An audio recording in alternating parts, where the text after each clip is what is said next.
Ricmotech GT Challenge, broadcasted Mondays live on Apex Racing TV. Visit ExtremeMotorsports99.com for series and schedule details. Broadcast coverage next.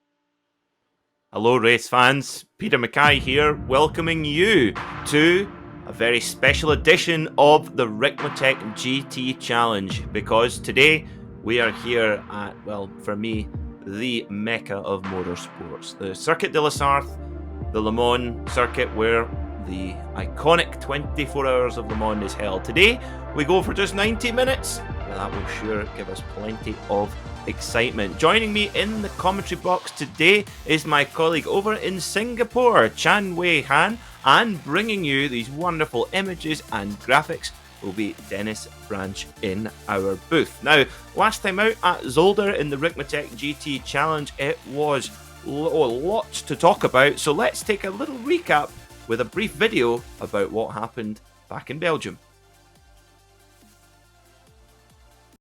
The Ricmotech GT Challenge remained in Belgium for round two. This time, Circuit Zolder would be the host, and Dennis Sevredek would once again place that band of others BMW M8 on the pole and would lead the field into turn one with a tremendous start. Justin and Jonathan Corral from Aquila Racing would follow suit in second and third place. Travis Schwenke's Belgium bad luck would continue when he found himself fighting for grip on the exit of turn 3 and fell all the way to P9 on lap 1. We will get back to that number 16 here in a moment. On lap 2 in GTE, Jonathan Corral would overshoot the turn 5 chicane, which then created a three-way battle for third place over that blind crest into turn 6. Ryan Collins would capitalize in the Aquila Racing Porsche 911 and grab P3 with Jennifer McDonald and Mike Dam slotting into P4 and P5. GT3 kicked into high gear with the youngster Elvis Rankin taking a commanding start into turn 1 as he was after a third victory in a row across the 3 Ricmotech Championship platforms, and he was here to take care of business. By lap 2, he had already stretched a 2-second lead over second-place competitor Audi driver Caleb Lavender.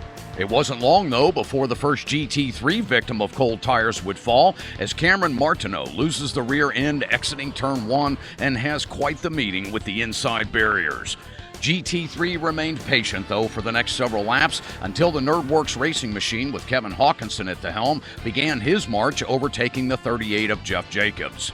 On lap 12, a display of beautiful racecraft between these two drivers at turn 9 as the 129 of Rodriguez makes a clean move to the inside of the 95 of Ruddock for 15th place. GTE driver Jennifer McDonald found herself the beneficiary of a mistake on lap 10 when Aquila Racing driver Orion Collins found himself tap dancing off the exit of turn 11, but he was able to reel it back in, but not after surrendering P4 to the StreetSurvival.org BMW of Jennifer McDonald. That familiar number 93 of Mike Dam was determined to rebound after an unusual poor qualifying and drove the wheels off that relative racing orange Porsche, and by lap 16 made an incredible pass around the outside of turn 1 to take over second from that number 115 of Justin Corral. The number 16 of Travis Schwenke would again find trouble, this time on lap 9 when locking up the brakes on entry of turn 9, causing him to spin, but the number 16 story is not finished yet. GT3 action heated up on lap 49 when the number 25 Archer Brothers Esports machine of David Duino finalized several laps of chase by making a brave pass into the turn 5 chicane on Matthew Molnar to take over third place. The order would not change from here, as Elvis Rankin would find himself in victory lane in that newly sponsored Orion Race Team Ferrari, starting his season off with 2 victories in a row. Caleb Lavender finished second with his second podium of the season, and Tyler Guillemette rounded out the podium in that Fish and Sim Racing Ferrari. That number 16 of Travis Schwenke in GTE was putting on quite a show, and after 2 early spins, he had worked his way back up to 4th place by lap 34. The pressure was on for Jennifer McDonald as that number 16 was closing the gap, but unfortunately she would lose the rear end in that final chicane, opening the door for Schwenke to now take over third place in that Excite Energy Asbury Motorsports BMW. But up front, it was the number 79 of Dennis Sevredek grabbing the win, making it 2 victories in a row for the start of his season by holding off the late race charge of second-place driver Mike Dam. Travis Schwenke would manage to bring it home in third after his intense drive back up through the field.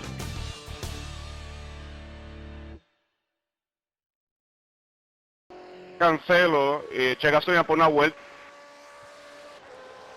Welcome back to Circuit de la Sarthe. I hope you enjoyed that little recap about what we saw last time out at Zolder in Belgium. Now, of course, the Circuit de la Sarthe here at Le Mans is a circuit that any race fan is so familiar with, but it's so steeped in history and heritage. So many books, magazines, all kinds of things written about this circuit. But thanks to our sponsors, Ricmotech High Performance Sim Racing Equipment, we have a handy little video to tell you all about and take you around the lap around this beautiful circuit. Take a look.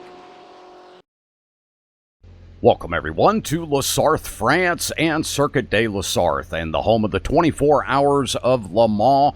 That's right, we are here at this legendary 8.4-mile road course, a track that dates all the way back to 1923. That's right, Le Mans is a combination of public roads and permanent circuit, and it has been that way since day one.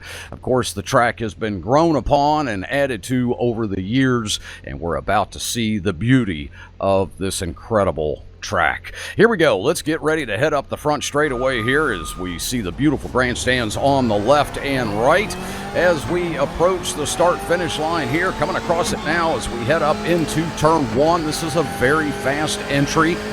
Very exciting entry to turn one. Love this corner. Coming down into a right-hand sweeper. We're going to get hard on the brakes.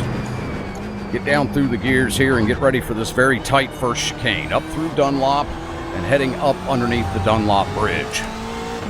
This will be a slight left-hander and then back to the right as we come down the hill into Tetra Rouge. This will be a hard left-hander. A little bit of a banked corner, which is nice. Gives you some good momentum up and out. But then you got this light crest here. It gets the car light.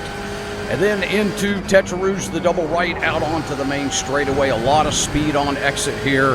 And you need that because this takes you out onto Mulsanne Straight, the longest straightaway here at Le Mans.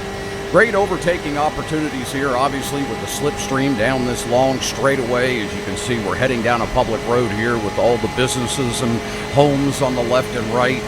What a great place to view this race from.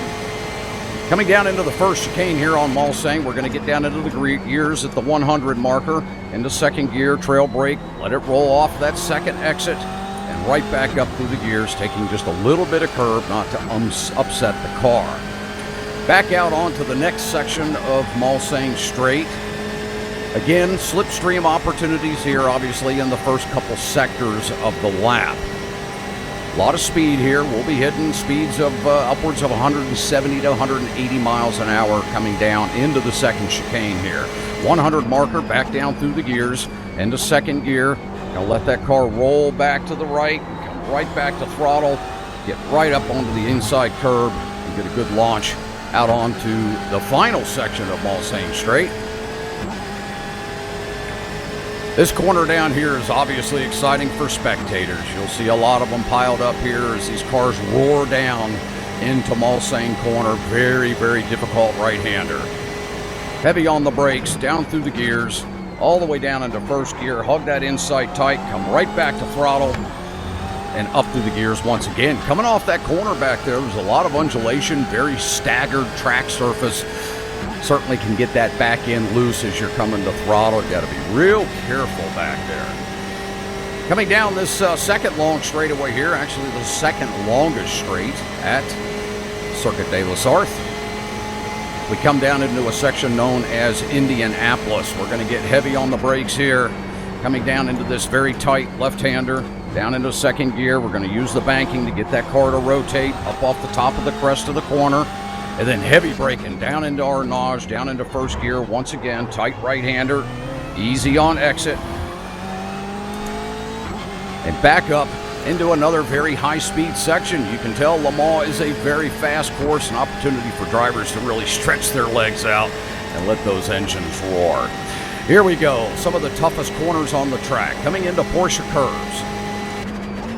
Very fast right-hander. Hug that bottom. And then we're going to pin it through Porsche curve here to the left.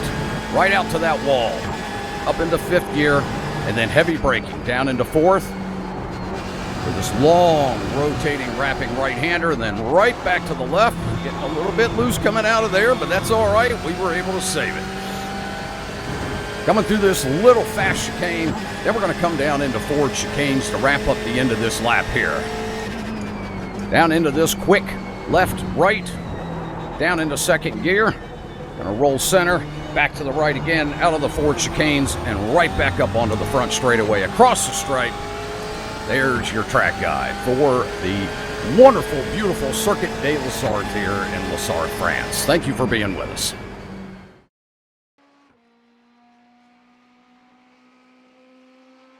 So there you are. That's your way around this beautiful circuit here in the French countryside. Now, Weihan, it's for us race fans, Le Mans is about as good as it gets.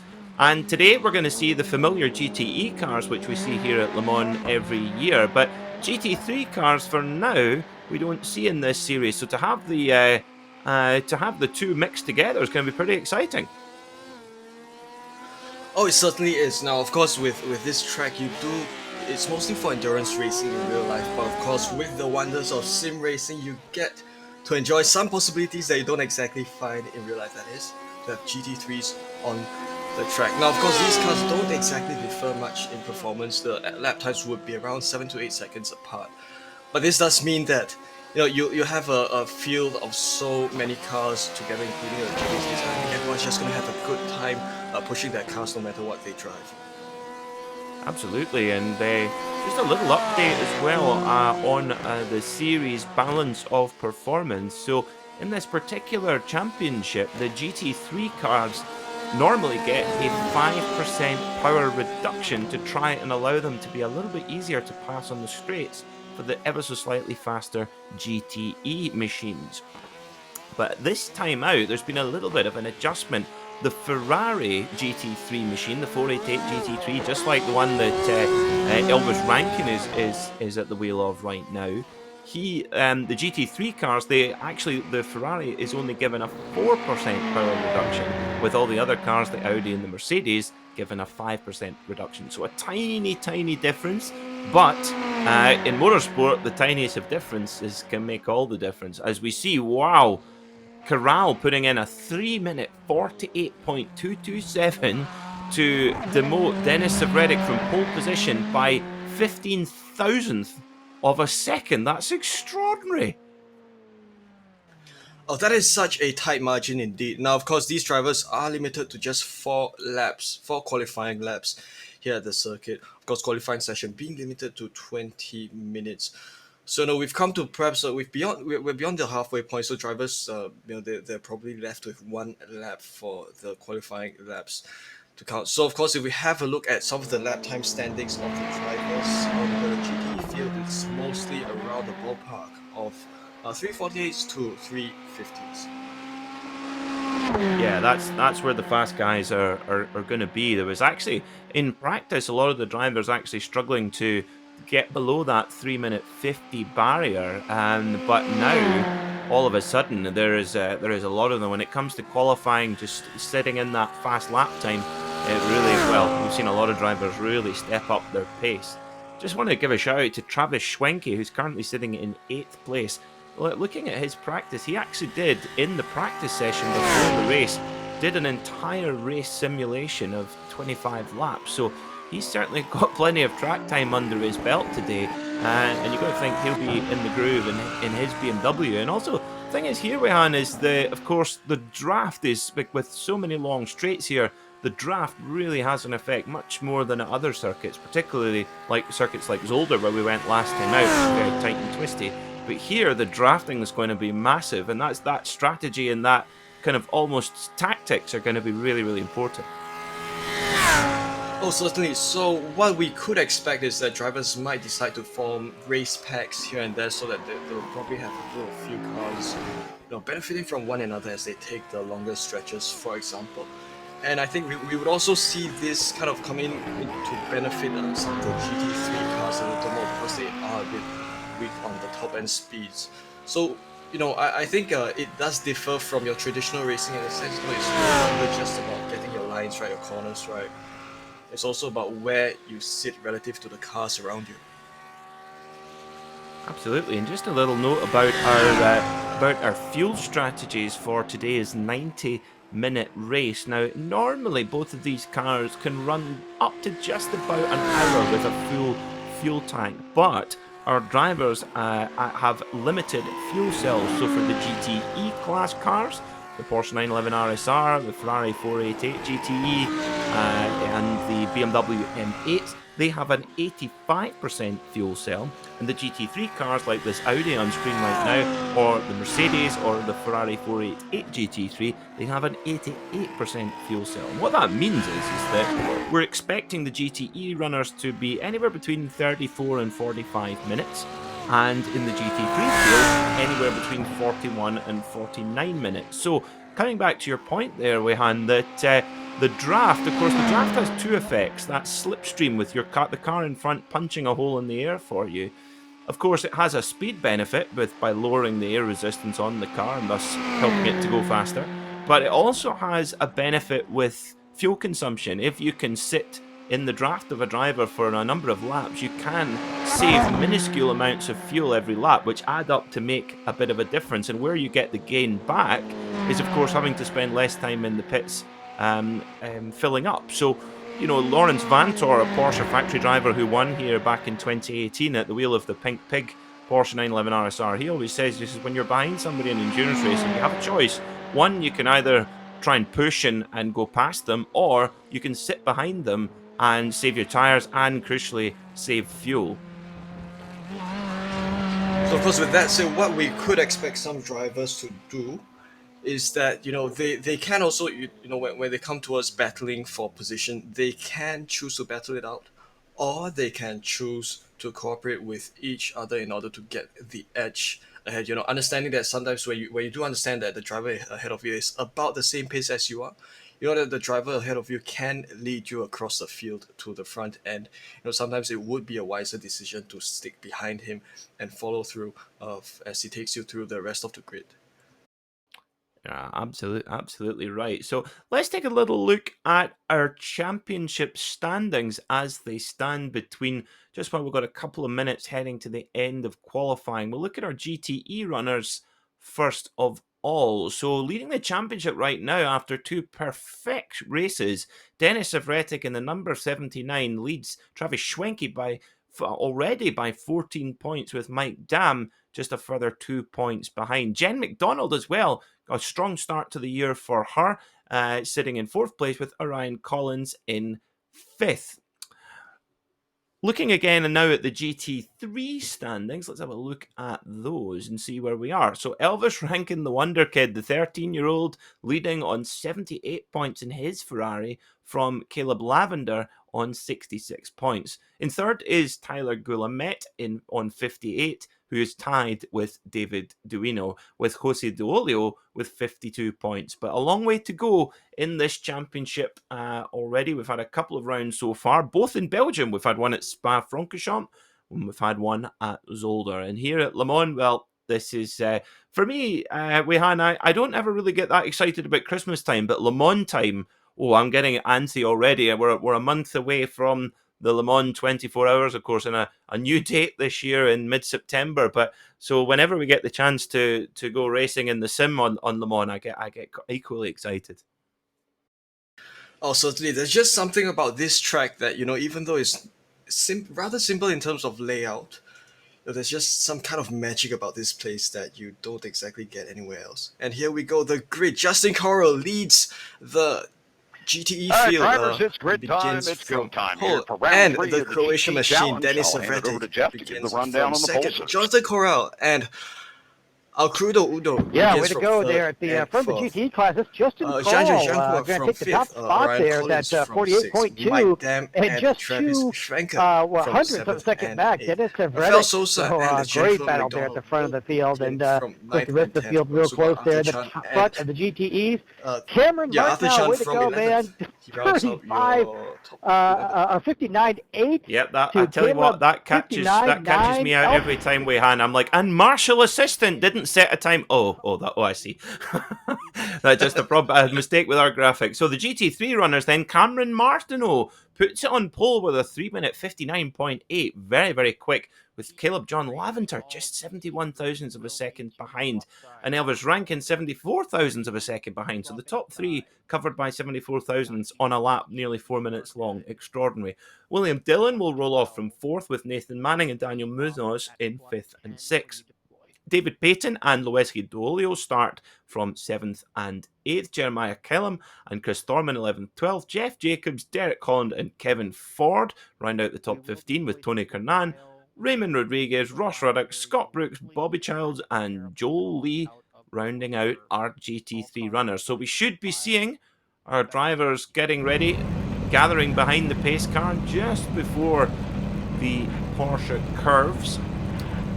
And fittingly, our Porsche 911 safety car ready to take the field round. Justin Corral, what a lap from him.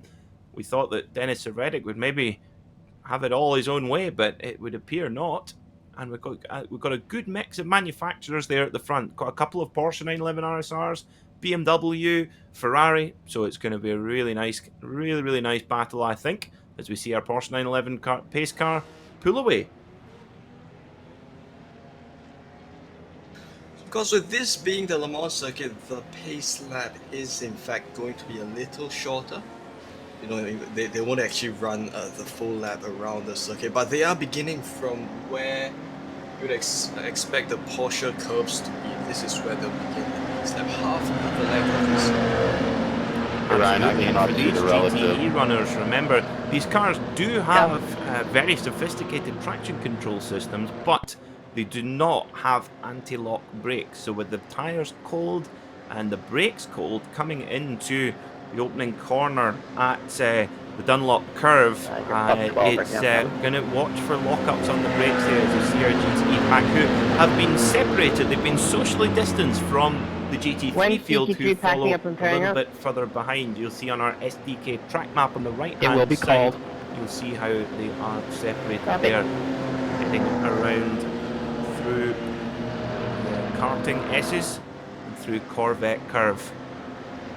iRacing, the most complete racing simulation software ever made, not quite complete until we see a Corvette in this GTE class. Then it will be complete. Then it will be ready. Those gaps, please. P2, close the gap. Here All in gaps the Ricmotech closing, High Performance Sim Racing Equipment GT Challenge Series, presented by Proformer Elite Texas Graphics. Speaking of Elite Texans, Austin Knight, our usual commentator, unfortunately had some issues at home with his air conditioning in Texas and having to evacuate his home. So Austin, we wish you well, we wish your family well. To the start zone, 45 miles per hour, 72 to the start zone. So we wait for the pace car to pull away, and Justin Corral 115, will lead us bring off it the down, come 45, out final please. chicane. We will be racing here at Le Mans. Green flag. Waiting for the lights to go up. Justin Corral goes, but he's Green not flag, quite got the well, Dennis Savretic getting a bit of a jump there. I think the race marshal might have something to say about that. Dennis Savretic breaking away from Justin Corral, but there seems to be a bit of confusion on the start there. We'll keep you posted on what happens there. Looks like Al Crudo and the Ferrari taking a little bit of a look up the inside. He gets that done, and Corral and Collins and Janja, a series newcomer, settle in behind him, but Dennis Savretic, he's escaped at the front. Now we move to the GT3 field, Green who will flag, also GT3. be, this is being led by Cameron Martino as Elvis Rankin and Nathan Manning get a jump ahead of the rest of the grid.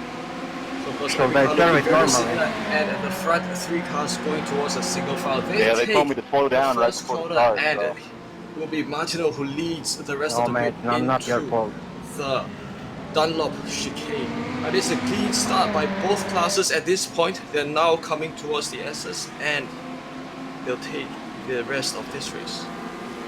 Yes, so the two Ferraris, Cameron Martineau and Elvis Rankin making a breakaway at the front in GT3. Now, I've just seen, we can't hear what they're saying, but I see, you'll see on our graphic there on the right-hand side that Denis Savretic is on the radio, and the race marshal is on the radio, and I think we can probably guess what they're talking about, because in my mind it's up to Justin Corral to as the pole sitter to make the jump, but Savretic, he's gone, so this is going to be fascinating to see. But of course, at this stage of the race, it's really important to just keep your nose clean. This is a really long race, 90 minutes with a pit stop in the middle, and you just want to make sure you're in that leading bunch. You actually, to me, Leanne, I don't think you necessarily want to be at the front of the bunch here doing all the hard work.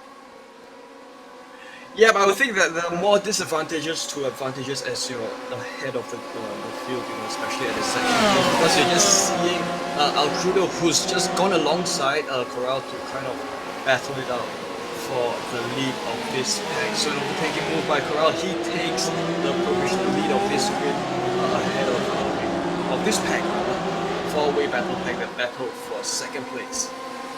So yeah, our pole sitter Corral makes a move up to second position and goes off in hot pursuit of Denis Savretic. So he obviously feels like he has the pace to be able to try and break away and try and bridge that gap to Savretic. But that will take a lot of doing, and maybe he's hearing the radio chatter between the marshal and Denis Savretic, which he will be able to hear that. So we see Elvis Rankin goes to the front in his Ferrari. Now, just to avoid confusion for our viewers, the GT3 cars, they're running green windshield strips and green numbers. You'll see them there on the side with our sponsor Ricmotech there. The GTE cars run red. You'll also see that mirrored with our graphic on the left-hand side. So GTE cars in red, GT3 cars are in green. But to make matters a little more confusing, we have a Ferrari 488 running in the GT3 class and in the GTE. They are impossible to tell apart unless you're a complete anorak like me. But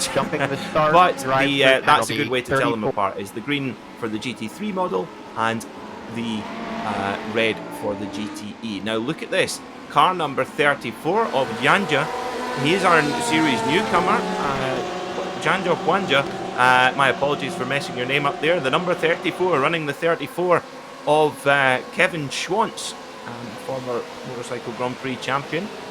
But he's been given a drive-through penalty for a jump start. Now, look what we see here. Denis Savretic, he's now back in third. So he's obviously been told to get out the gas and yield that position to Corral and Alcrudo. So Savretic, you've got to think, he will probably be pretty upset at the wheel of that car. So now we're going to see a pretty fierce battle at the front of the field. Certainly, so the lead has been reshuffled a little bit, and I think in just a few moments we will see the battle for the lead once again. It is led by Corral with Alcrudo in second, Savretic in third. Janja will unfortunately have a penalty ahead of him in moments to come.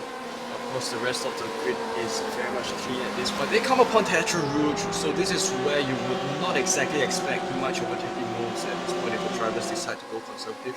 But it is a very important staging ground for them as they go towards the stretch here. So now they've kind of drawn the distances by. Oh, this is Corral, who's gone a little bit out to the grass as they try to make the overtaking move. And here we go, a good battle ensuing here along the Mulsanne straight. Yeah, Jonathan Corral and Mike Dam, series veteran, who had a great performance at Zolder a couple of weeks ago. And well, this is fierce now as they go through the first Mulsanne chicane, and we'll head up towards the second. Those chicanes getting put in 1990 after speeds in the Group C era with the Porsche 962 and Mercedes Sauber C11. I mean, they were just incredible, hitting nearly 250 miles an hour, and it was thought that maybe it would be a good idea to maybe slow them down a little bit. So that's how we got these chicanes. So they've been with us for 30 years now around this circuit, which we've held the circuit, we've held the Le Mans 24 Hours since 1923. So battle continues at this point. Alcrudo leads the three-way battle pack for Savretic, putting on a lot of pressure, and this is Janja who thinks of making a move along the inside, but Alcrudo still pulls away as they enter the Mulsanne corner, and right now is going to be Jandra, who will put pressure on the two drivers ahead of him as he tries to find a way across. This is an interesting dynamic. We haven't really seen this. Denis Savretic having to work his way back through the pack. Normally he's been out in front having a jolly old time, but he's got big pressure from Jandra, who, well, he's the man with a drive-through penalty to serve, and of course here as you see, Jandra snuffs it up the inside of Alcrudo. Will they make contact? No, just about as they head into Indianapolis and now down to the right-hander of Arnage, but Savretic able to get past Alcrudo, but look at that. Justin Corral is really breaking away at the front of the field, so Savretic will really need to push on here. But what we've seen from them is his pace, his consistency is, I mean, quite honestly, the only word I can think of to describe it is robotic. He is that good. He just does not make mistakes.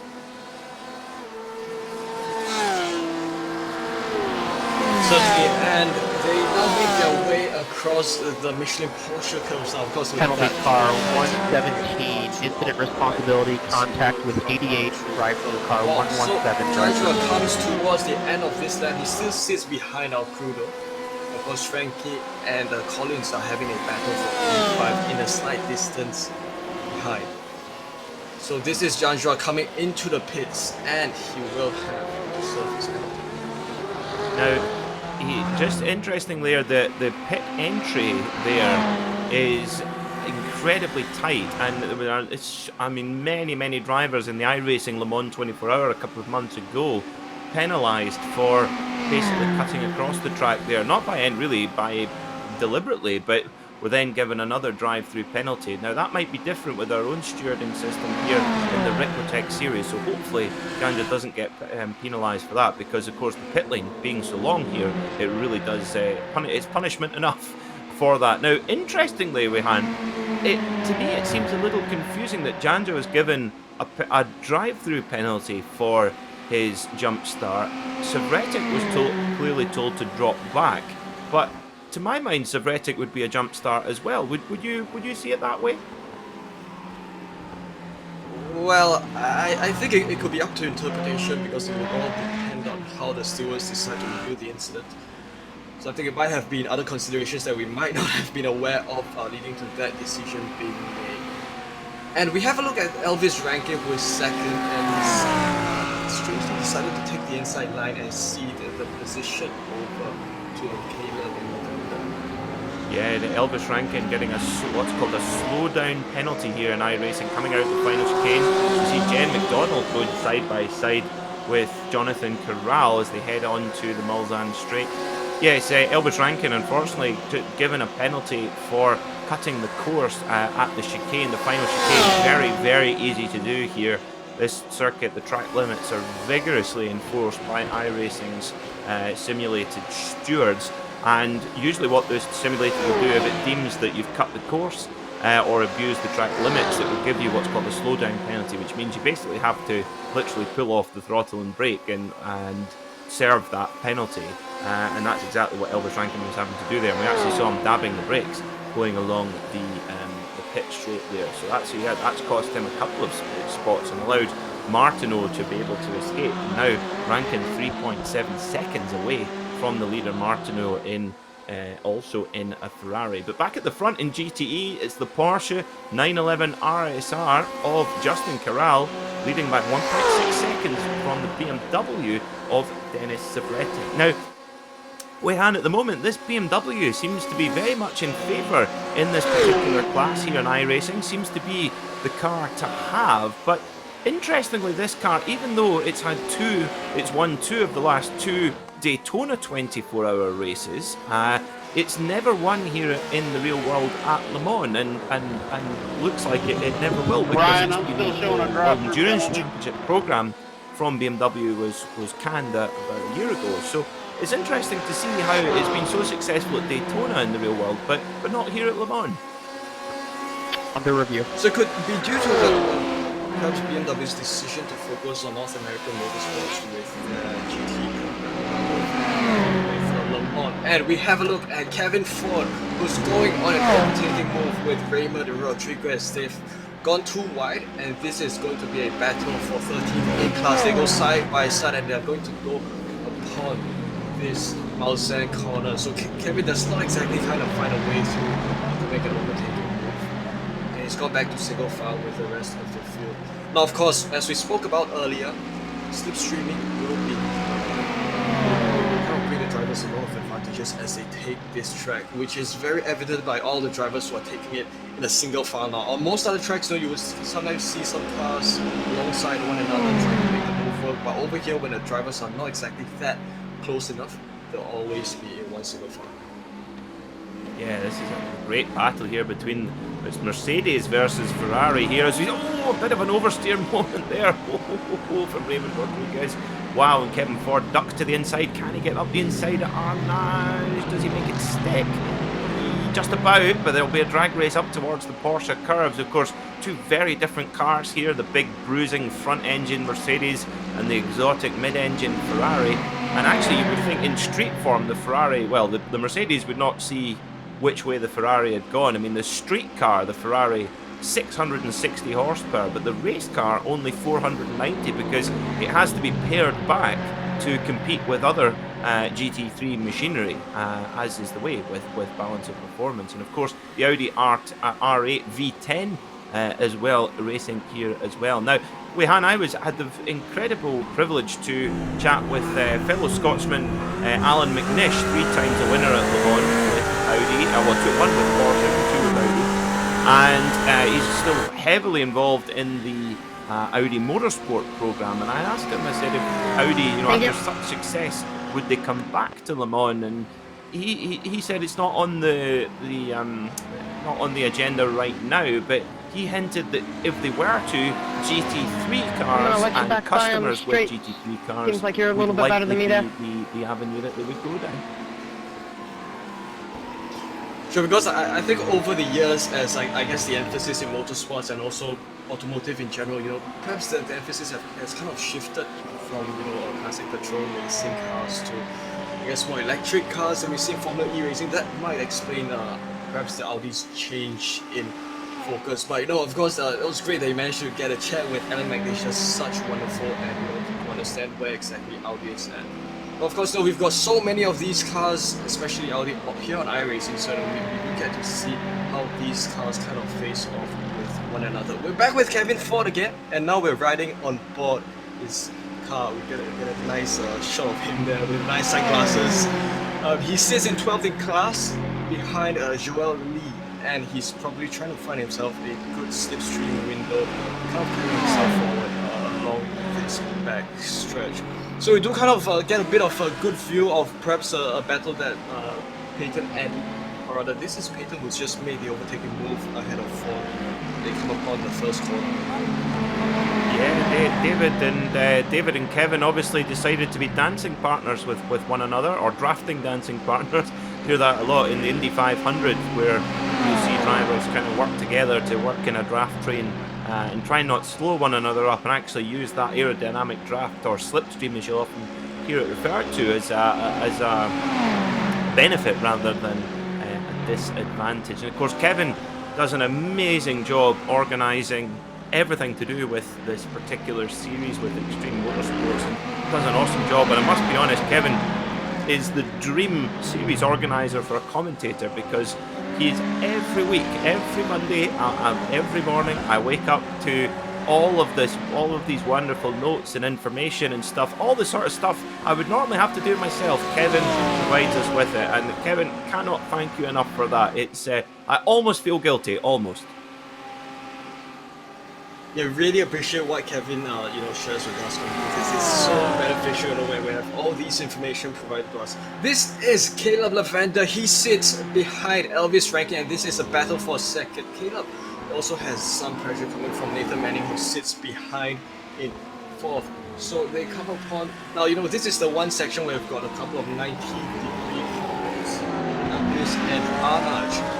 So, this is where you do kind of take your car a little bit slower after coming from the high-speed sections that precede. This is not flat out. This section where they'll go back to slipstreaming, So we'll see if perhaps Caleb will be able to think of an overtaking move ahead of Elvis Rankin. They come upon the Porsche curves now, and this is where, especially with the Ferraris, you don't exactly want to push the cars too much, because this is where you're more likely than not you'll rely on downforce, and it's just going to get all amazing from here. Absolutely, and Caleb John Lavender looking very strong indeed, and well, he's got a very, but interesting, look at that. Look how much Elvis Rankin just pulled out through that S's section there, through the Porsche curves, able to pull quite a few car lengths from Caleb John Lavender. Now, that Audi has got a big, heavy V10 motor, 5.2 litre V10 motor, whereas the Ferrari only 3.9 litres and a V8 with two great big twin turbos, of course. But yes, it's a different machine. The Audi is quite a short wheelbase as well, so that makes that car very, very twitchy, particularly when you're changing direction. And it can really be. Some drivers love it, some really don't get on with it at all. But for Caleb John Lavender, he's really making it work right now behind the number one of Elvis Rankin. And actually, if he can just stick in Elvis's draft, he'll be able to drag up towards Cameron Martineau, who's leading very convincingly right now by 3.8 seconds as they head out of Tete Rouge. There you go, you can see them at the back of shot there, so still very much in the race. Now you'll see on our track map on the right hand side of your screen right now, you'll see where all of your favourite drivers are, and you'll see how the GTE field kind of heading up around Mulsanne Corner now, and the GT3 cars coming on to the beginning of the Mulsanne Straight. So lap traffic isn't necessarily going to be an issue for a while, and of course here at Le Mans, with so many long straights, it's quite easy to be able to dispatch of lap traffic safely. So of course this does kind of show the performance skill towards the GTE cars, but nonetheless, you've got close racing such as this one that you're seeing here. David Payton versus Jeff Jacobs, and of course Joel Lee behind there. So this is a battle for 10th in class in GT3 class. 4-way, potential 5-way battle that might shape from this. Flashing lights by David Payton. He's probably thinking of an overtaking move, and he goes alongside the Mercedes of Jacobs. It's now a side-by-side drag race as they take it down here. Payton makes the move for P10 of Jeff Jacobs, and they come upon the braking zone for the next Mulsanne corner. Yeah, and I tell you what, David Payton is really on a charge right now. He's dropped Kevin Ford, who's now at the back of shot there. So clearly, David Payton has a lot of pace at the wheel of that 64 Ferrari 488 GT3. But in GTE, well, Denis Savretic, he's been able to break away from Al Crudo, interestingly, and now look at that. He is looming large in the rear view mirror of Justin Corral, who has just set the fastest lap of the race. So clearly the view of Denis Savretic in his rear view mirror, he thought, I need to get a move on here, but Savretic just 100th of a second behind, so incredibly close at the front here. And Wehan, this is just emerging into a very, very special battle indeed, I feel. So we're just going to observe how Savretic's consistency will play in his favor if he's able to kind of close his gap with Corral with each passing lap. So of course Corral had the advantage of leading the race after the race start, and with this straight coming up, we'll see if Savretic is able to maybe not exactly at this segment, but maybe towards the later part of this track, we'll see if Savretic is able to close up this gap, because right now Savretic has built himself a breakaway from the rest of the GTE field, which is from Travis Schwenker onwards, from third onwards. So that gap sits at 6 seconds. Savretic has 6 seconds of advantage ahead of the rest of the field, so in that sense he's going to be a little more comfortable. So right now all he's going to have to be focused on is to try to close that 2-second gap that's kind of slightly extended with Justin Corral, who is the outright race leader. Yep, he certainly is, and you can think anywhere between Yeah, anywhere under a second and you're really starting to get a big draft benefit, and Sevretic just edging in towards that gap, just nibbling away at it as well, and putting Justin Corral under pressure, but they're lapping very strongly right now, considering they'll be carrying a pretty significant amount of fuel still, certainly more than they did in qualifying. So around the 3:50 mark is very, very impressive indeed. Now, again, don't forget our fuel windows. We're expecting the GTE runners to have anywhere between 34 to 44 minutes. So really, with a 90-minute race, well, they're going to have to run that time absolutely to the very last moment. And then fill back up again and go to the end of the race. So for the GTE runners, if they've been running flat out up to now, they're really running very close to their fuel limit. For the GT3 runners, it's not so bad. They can run up to 49 minutes on their fuel time, so they should be okay. But remember, those who have been saving fuel will be able to spend less time in the lane. So look at somebody like Caleb John Lavender on screen right here. He's right behind Elvis Rankin and just shadowing the youngster in the #1 car, the championship leader, don't forget, and just letting him do all the hard work, dragging back up towards Martineau. And of course, not too far behind as well, we have Manning and Munoz, who are right in the draft as well. So they're ready to capitalise at any moment. So it's Caleb John Lavender looking to perhaps go for a pounce as they come upon the next of the Mulsanne chicanes. Because the gap sits at a minuscule 4/10 of a second between Rankin and Lavender. But of course, with long stretches and with corners coming up after this, that gap will very much change, especially with You want it, Caleb? along the way. Of course, Martineau has quite a comfortable lead, just as Corral and Sevretic have ahead of the GT4. Ahead of the GT3 field, but it is shaking up to be a lot of pressure for Elvis Rankin to have to be able to manage as they take the right hand of Mulsanne. Going slow, and they now kind of go back on the throttle again. This is going to be now riding on board Caleb John Lavender. And we'll have a look at how he's going to possibly be able to close this gap with Elvis Rankin. Gap has closed down to 0.2 of a second, so going defensive does Rankin. That's kind of exactly expected of drivers as they try to defend their position.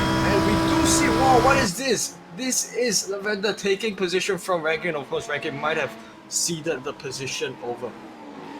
Yeah, it was interesting there. So Elvis Rankin just actually tapping his brake pedal there ever so gently. Didn't appear to really slow the car very much. So either he was serving a small slowdown penalty, but it didn't seem like that was the case. But it could be just what we're talking about, Weihan. He'd been doing the hard work for a number of laps, and he thought, do you know what? It's your turn to go and do some of the hard work. So 24 minutes down of this race, 90 minutes we will go here at Circuit de la Sarthe, and yeah, it looks like to me that Lavender and Elvis Rankin are definitely working together to draft one another to make their way up the pack.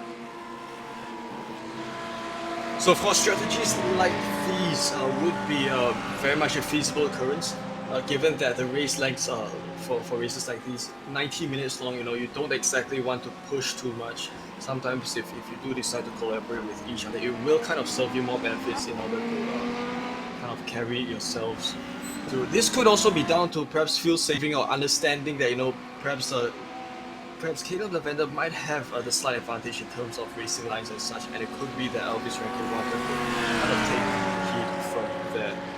So this is a new lap. We have a look at the Dunlop Bridge in the distance, and they go breaking down the chicane. Now, it is worth noting that some of the corners here on this track, they did not exist 30, 40 years ago, but right now they're all in place for drivers to have a safer experience racing.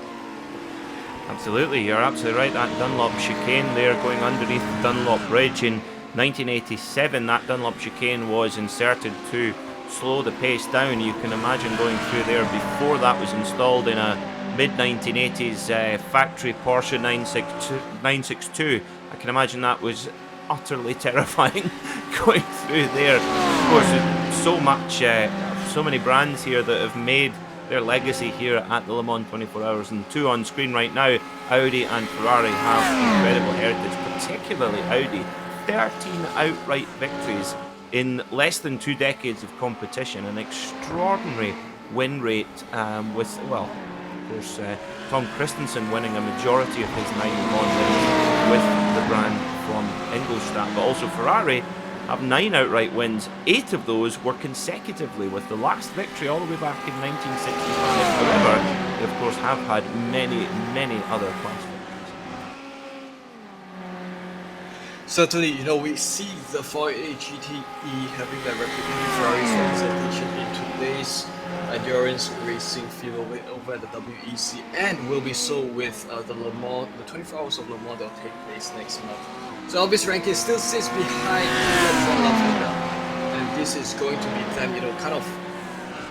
We'll just really like to observe how well this strategy will play out, because we know that both drivers are kind of equally matched. And you know, both drivers are equally fast enough to take the other driver past. So you know, we have observed the gap, and it would appear that Elvis Rankin has built close to a 2-second gap ahead of Daniel Munoz. And what this means is that, you know, the strategy is playing out well. They are pulling ahead of the rest of the grid behind them. They're forming a good breakaway, and they are in pursuit of Cameron Martineau. We're back with the outright race leader, Justin Corral. He's built himself 1.5 seconds of a gap ahead of Dennis Savretic. So it would appear that the gap, you know, has kind of maintained as such over the past few laps. Savretic has not exactly been able to make major inroads, but these two drivers have built a large breakaway from the rest of the grid, from Travis Schwenker onwards, a staggering 8 seconds. Absolutely, they were 1.5 seconds quicker than third place man Schwenke on that last lap. Absolutely extraordinary pace here.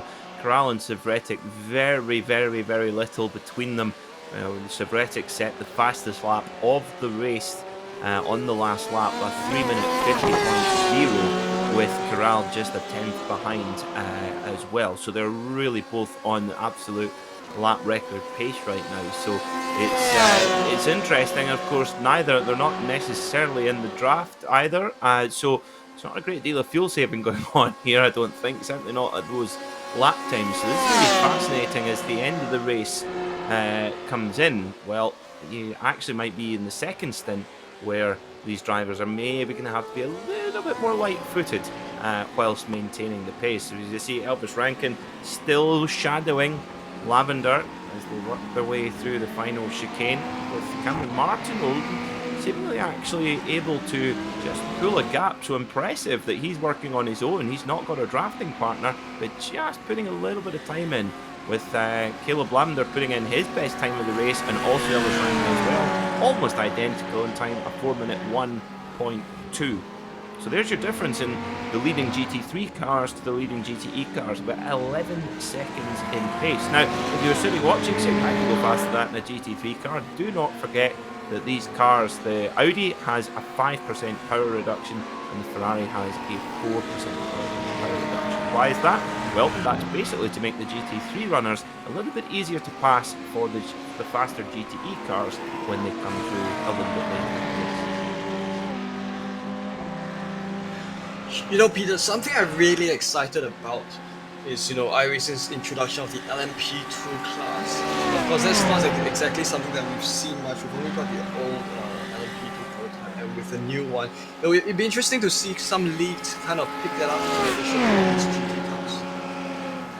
I completely agree with you. Yes, I mean, I love multi-class sports car racing. I had the immense privilege to go over to the Rolex 24-hour race at Daytona this year, and the DPI class that they have there, which is similar to an LMP2 in chassis, but much more impressive motors and much more difference in motors. You have the big V8 Cadillac, you had the screaming Mazdas, and then you have the kind of drone of the Acura.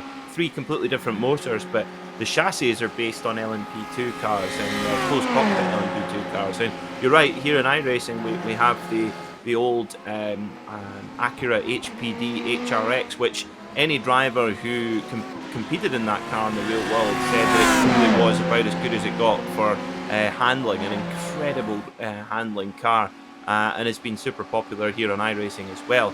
Of course, I believe in the next build we're getting the Dallara LMP2 car, which Dallara actually basically has kind of been phased out of world level competition because, well, the Orica LMP2 car has been so dominant that basically all the top teams have gone towards the Orica, and the other brands like Dallara and Ligier have kind of been left behind, but Dallara particularly so, with the last major team using the car were Racing Team Netherlands, and the team owned by Fritz van Aert.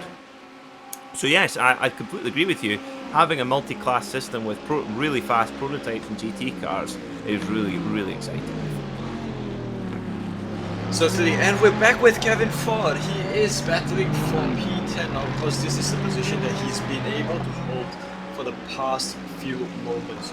So this is Jeff Jacobs, 6th and 10th, ahead of Kevin Ford. Of course, they've got a bit of traffic that's coming upon them behind, but they're not close enough for I guess, to space.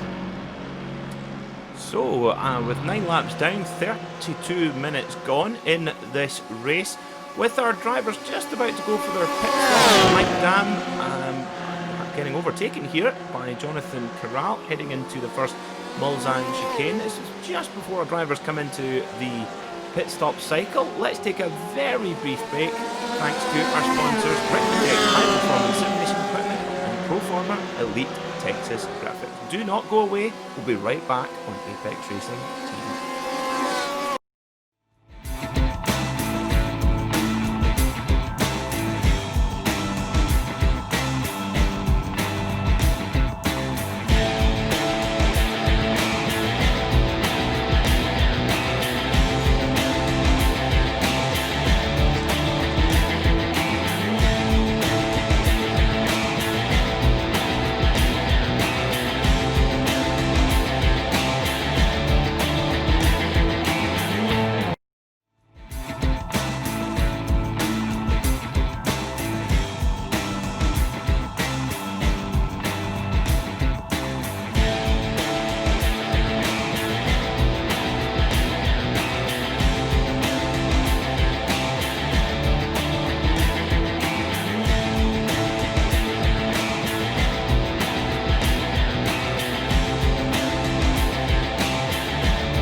Welcome back to Apex Racing TV and the Ricmotech GT Challenge Series presented by Proforma Elite Texas Graphics.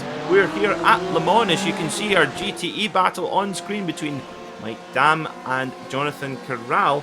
Well, they've got another member there getting himself in the middle. That's Arthur Chan as they head down towards the famous Porsche curves. Now, this is a critical part of the circuit. Of course, at Le Mans, because of these really long straights, these cars have to be really trimmed out using a very low downforce setup. So when you come into this part of the course, the car can feel really quite loose and squirrely. So that's what the drivers have got to manage. And like any setup, it's always a compromise. And Chan in the Ferrari, well, he leapfrogs both Dam and Corral and makes his way through. And we have our first sub-minute 350 lap there with Corral, Justin Corral, 3-minute 49.6. Savretic sets his fastest lap of the race, but still 2/10 slower than Corral in the Porsche. So Dennis Savretic, Wehan, this is the first time we've seen him being asked such a strong question, and well, I think this one's going to go right to the wire.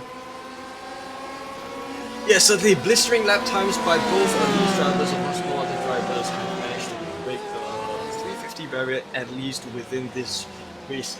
Given the fact that, of course, both Corral and Savretic are not exactly in each other's slipstreams, I think that's driving the wheels off the car at this point. But of course, we are coming towards the pit windows for the GT, for both classes. You know, the pit windows will begin in just a few moments, and right now, Arthur Chan leads Jonathan Corral and Mike Dam as they come upon entry. So a gap that Corral has built ahead of Mike Dam, so a bit of ground that Dam has to cover as he takes the back stretches. Yeah, Corral very much in the draft of Chan here. Mike Dam now. Don't discount Mike Dam. Mike Dam's super solid, super consistent, very wise driver. As we see Corral now going past Chan, just makes it nice and easy, puts his blinker on, mirror signal maneuver, past he goes. But Chan will be able to fight back going down the straight once again. Now, interestingly, looking at our SDK track map on your top right hand side of your screen, you'll see that the GTE leaders are now starting to come onto the back of the GT3 runners. So we've seen this, pretty much a deadlock between Corral and Savretic, really trading fast laps back and forth with one another. We're barely separated by a tenth of a second, but they now, I think, the management of the traffic, that is where we're going to see some real changes. As we see Travis Schwenke in third place, defending from Miguel Alcrudo in the 55 Ferrari, heading down to Mulsanne here, a really tricky braking zone. Schwenke that little bit later on the brakes. Alcrudo flicks the cone to the side, gets back on the gas. Alcrudo will be lucky not to get a slowdown penalty there. Right on board. Interesting, look at this, look at the shift lights there on his dashboard. He's now able to short shift, move it, yeah, there you go. He's able to just short shift and just save that little bit of fuel and still able to draft past Travis Schwenke. So just shows you how when you're following the car in front, you have such an advantage. So cleans off his move and goes to third position, the final position on the podium. So we'll hope that he's going to be able to hold this off. So right now it's going to be Schwenke's turn to put pressure on Alcrudo as they come upon the Arrage corner. Now these two drivers have a 5-second advantage, 5 to 6 seconds advantage ahead of the cars who are behind. Like guys like Ryan Collins, who is driving the Porsche, currently sitting in 5th position. Absolutely, and for these GTE runners, they're a little bit more vulnerable to the fuel than the GT3 cars are, because really, for the GTE runners, to get to that critical 45-minute mark, which of course means that they can then fill up the fuel and go to the end. If they do not reach that mark, then they're in a bit of trouble. Then they've got a second half of the race having to save fuel so that they can actually reach the end of the race. And wow, look at that. This pace is just hotting up further and further and further. Denis Savretic, a 3-minute 49.2. Now we're looking at, we've broken the 3-minute 50 barrier, now they're going after the 3-minute 49 barrier. Incredible pace from Denis Savretic. So absolutely no fuel being saved here, that is for certain. In the twin-turbo V8 of that BMW M8, the big bruiser, the big battle axe that car is. And Savretic now back to about 1.3 seconds, so he's getting closer to Corral, but I'll be surprised to see Corral answer back. But look at the graphic, they're now starting to come up against the GT3 traffic, so this is going to be fascinating to see how both of these drivers manage and how the traffic gives and how it takes away. This is where they'll kind of have to slot in a new strategy as they approach this segment. You know, either this or they'll begin their pit stop maneuvers in just a moment. Of course, with your pit window being so close to you, sometimes you find that you have a little bit of an excess fuel. Maybe these two drivers, maybe Savretic, have been able to save fuel moments ago. So he might have a bit of excess that he can now spend and try to close up the gap with Corral. Because you have to understand that when you're not in a pack, when you're in such a position, also when you're ahead of the field, you are hard pressed to kind of go as fast as you can. So this is exactly what Savretic and Corral are doing, pushing the wheels off of the car. And we're now having a look at Jennifer McDonald, who's made the move ahead of Rafael Sosa for position 8. And this is now her going around the chicanes.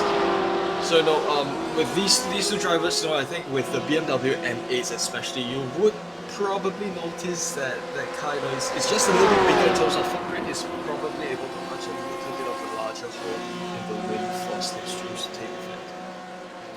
Yep, as you see Jen McDonald making her way past Sousa, but that's right in the draft there as well. So clearly taking turns at going at the front there. Of course, Jen is regular in the Ricmotech series and goes to, she actually drives a BMW in real life, and you'll find Jen at a track day near you enjoying her BMW, and of course, fittingly, driving the BMW M8 in this series. Back with Kevin Ford then, fighting to try and get his way into the top 10 in class, chasing down the Mercedes of Jacobs. Now, interestingly, Mercedes, their heritage at Le Mans is quite interesting. Their first ever win here at Le Mans was back in 1952 with the 300 SL, but they had to wait all the way back to 1989 to win it again, when they won with the incredible Sauber Mercedes C11. But probably my favourite story of Mercedes at Le Mans was in 1991, when a gentleman called Michael Schumacher drove for Mercedes in sports cars and set the fastest lap of the race. Didn't win the race, but got the fastest lap, unsurprisingly. Those were the days when, you know, the cars were no holds barred and the drivers could push their cars, you know, very much to the limits. You know, unlike today, where, you know, you kind of have a different style of car racing, especially more suited towards the, you know, the gentleman drivers, especially with these GT cars. Making good use of that pit entrance. You know, that's what I always like about the track like this. You use the pit entrance to angle your entry into the Ford chicane. It's very nice. Yeah, so look at this. Denis Savretic, he's right on the back of Corral now. All of a sudden, half a second. Wow, look at that. Savretic puts in another fastest lap of the race, faster than anyone by a long way. 3 minute 49.2, with Corral 7/10 further back. And now, Corral, he's got to be the first guy on the scene with the traffic, and that always has a bit of an impact. You know, when you're driving along in the slower class, you know, if you're in a slower car, and you're, you know, driving along in your rhythm, an endurance race like this, you really kind of get into a kind of trance where you just start hitting your braking points, turning in, and you just kind of go into a bit of a rhythm. And that first faster car that comes through, it can sometimes just catch you a bit by surprise. But once one's come through, you're kind of ready for others to come through. So for the leader of the faster class, they kind of almost have to be the first car on the scene and manage that accordingly as they're approaching the number 95 machine of Russ Ruddock, who's in the Ferrari. So it won't be too long before they're up behind. And now Savretic, he is well and truly in the draft. So now, if he does need to save the crucial milliliters of fuel, he can do now behind us. So here it goes. This is Corral, who's going alongside the GT3 lap traffic, and will Savretic also follow? Now, of course, this is a situation where, you know, you've kind of ended up with Savretic. You know, he's got to have to kind of sit in the open air for a little bit. He tries to make it, but he slots back into the slipstream of Corral, and that is how you manage lap traffic. You manage your way around lap traffic. Absolutely, yeah. They just came across the number 95, the Flying Tortoise Motorsports car of Russ Ruddock at just the right moment there. But if you come across a GT3 car at the Porsche curves, for example, it's not quite so friendly as they head down towards Mulsanne, and Denis Savretic looming large. That big bruising BMW will be looking very, very big and ominous in the mirrors, particularly when you know it's championship leader Denis Savretic at the wheel. And of course, that big BMW M8, well, as a street car, really, it's a big long distance cruiser. Now, speaking of cruising, that Denis Savretic definitely not. He goes to the outside. Corral has to take the inside line as they head down towards Indianapolis, and that will actually give, as they go for the flick back, that will give Savretic the line. But Corral, super late on the brakes there into Indianapolis. Brilliant stuff from the Porsche driver, heading into Arnage, hard on the brakes. They're both using all the room and more. Savretic just clipping one of the cones there, and wow, they're playing for keeps, these guys. There is, well, Corral is not going to give this easy to Savretic, that's for sure. And look what we have up ahead. A couple of GT3 cars. Are they going to, it looks like they're going to come across them at a really awkward moment. Riding on board with Denis Savretic. He's going to the inside line, going into the Porsche curves.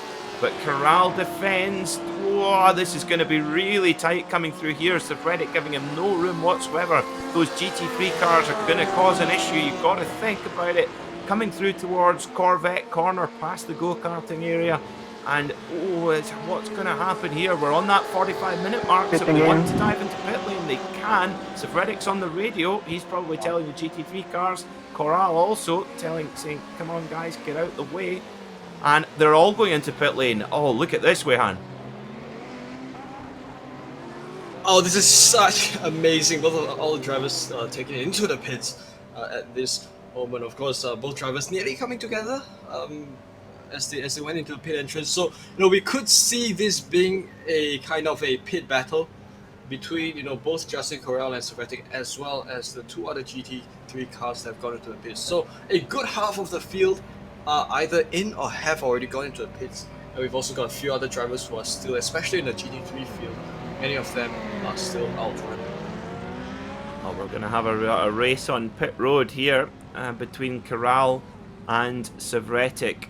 Who is going to need the most fuel? Who's going to have to be in the lane the longest? There was nothing to separate them on pit entry and down the lane, so let's see who is going to get away first. Will it be Sevretic?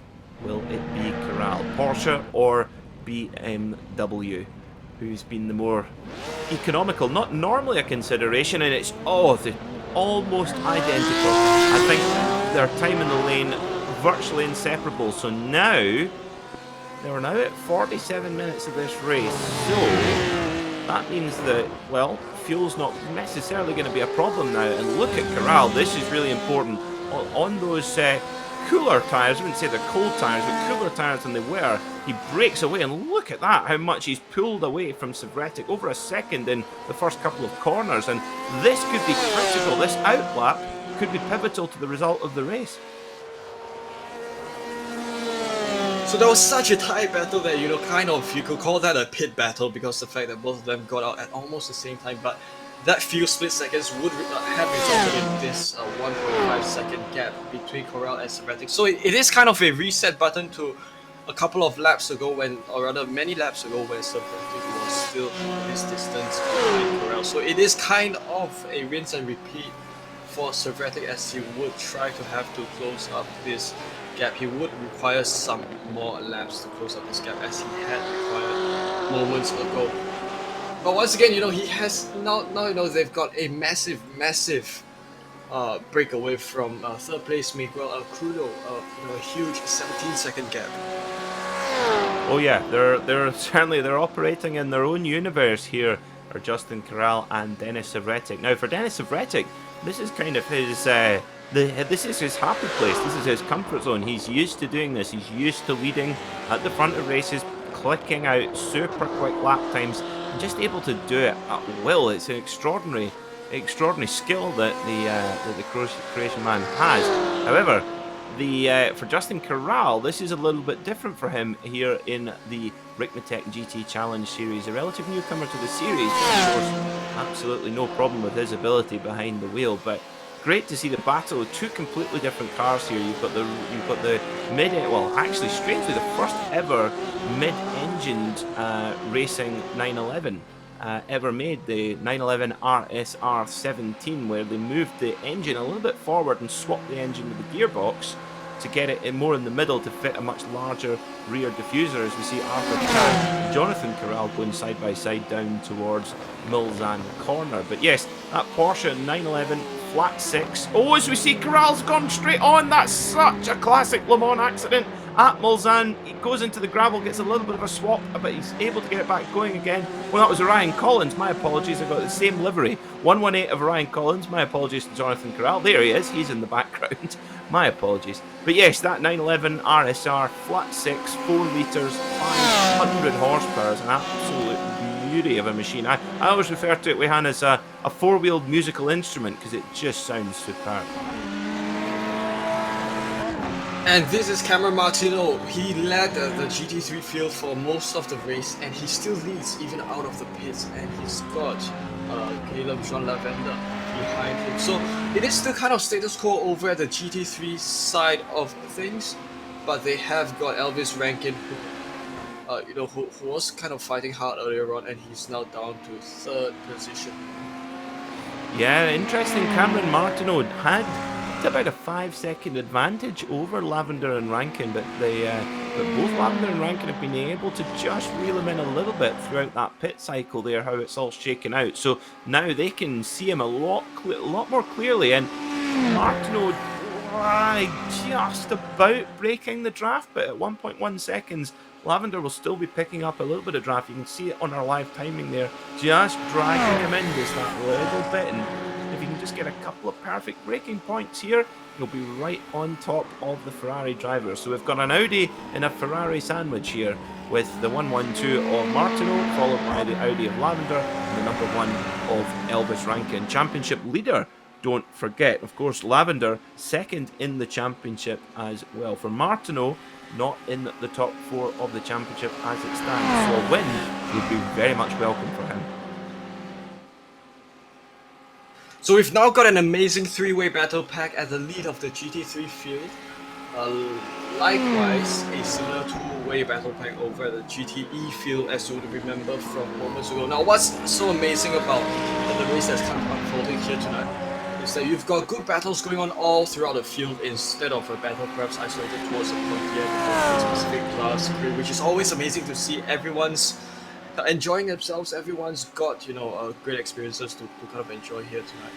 And, well, this is pressure from Caleb Lavender, who is kind of pressuring Martineau to, for the race lead at this point. So they come breaking hard for the Lausanne corner, and, it's all for Martineau to kind of try to shake off the pressure, but, he's got 2 cars in his mirror, so it is going to be quite a tricky situation for Martineau at this point.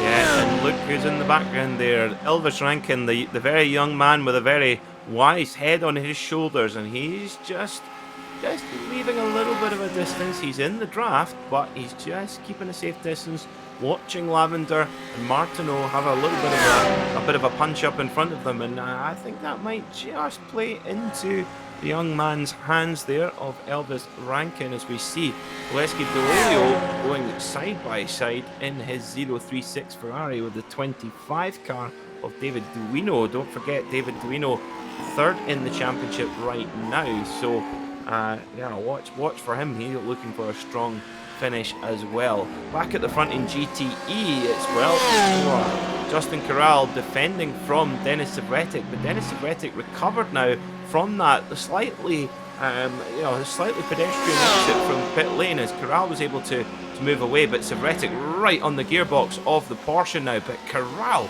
wow, Corral is so impressive there going into Indianapolis.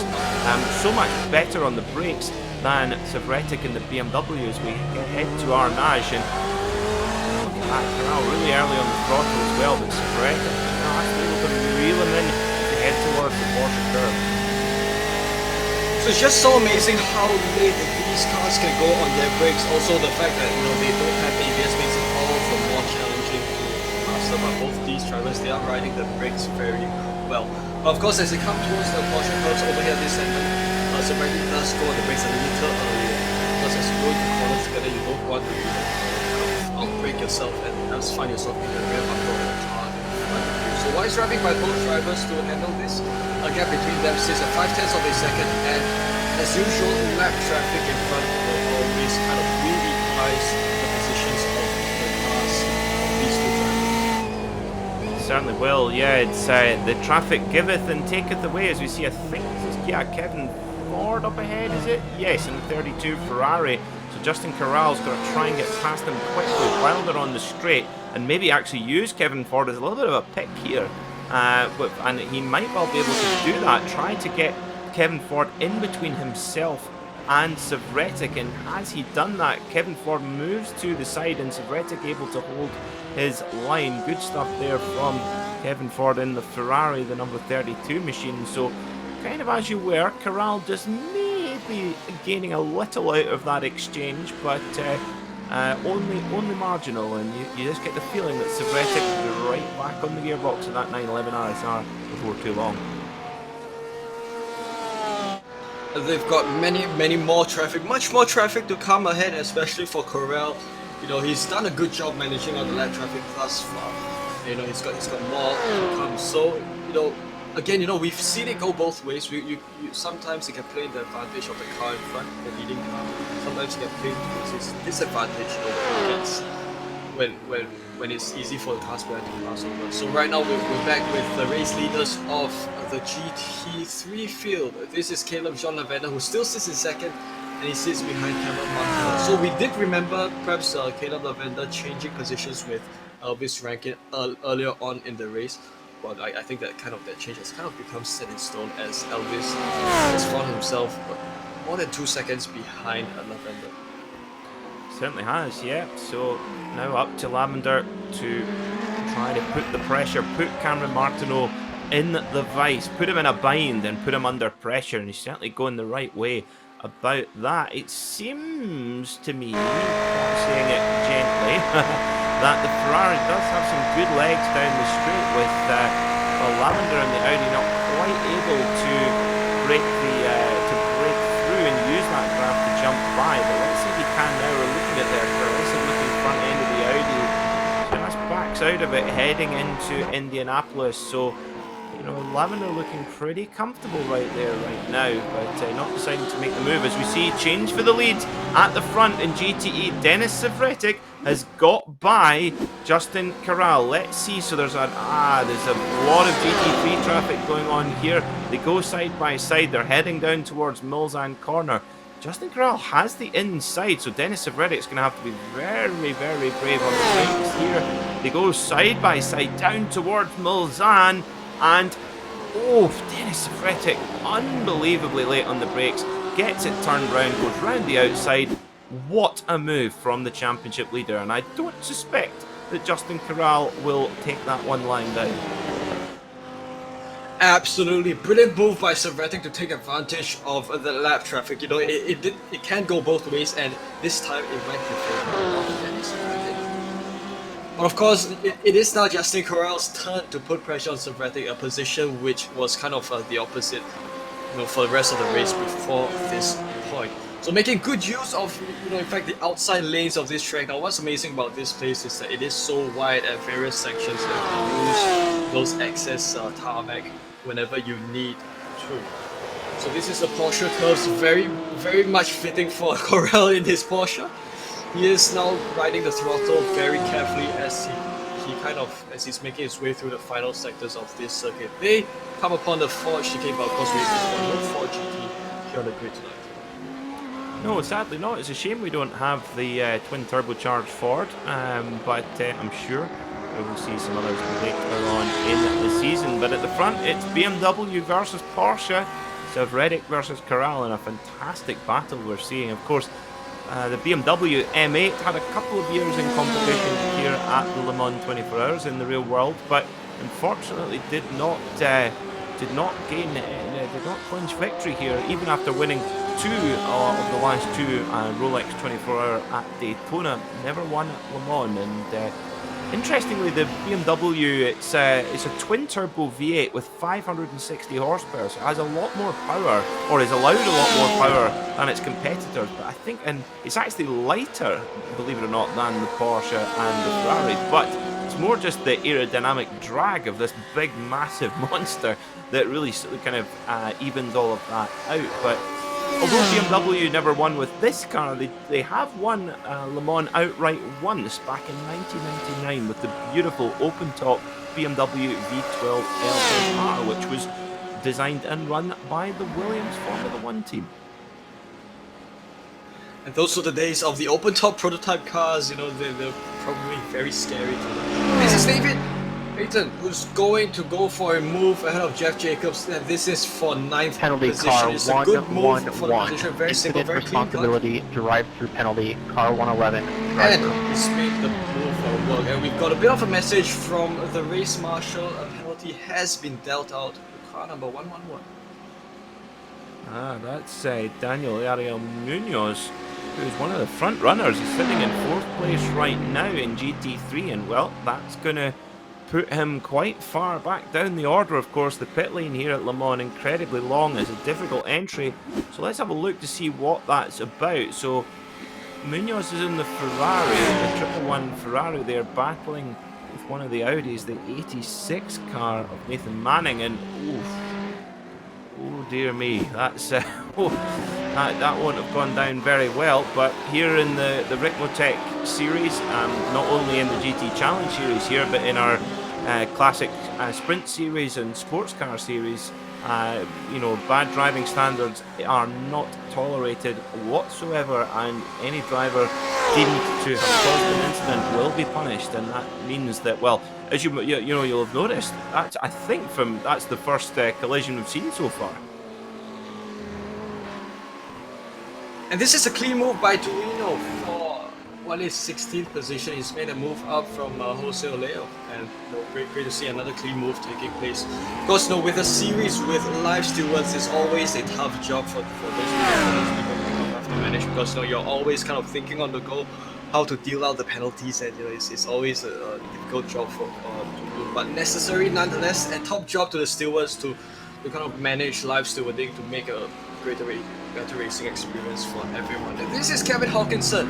He sits behind David Payton, and he's coming under quite a bit of pressure from the Mercedes of Jeff Jacobs. So we do see three manufacturers here.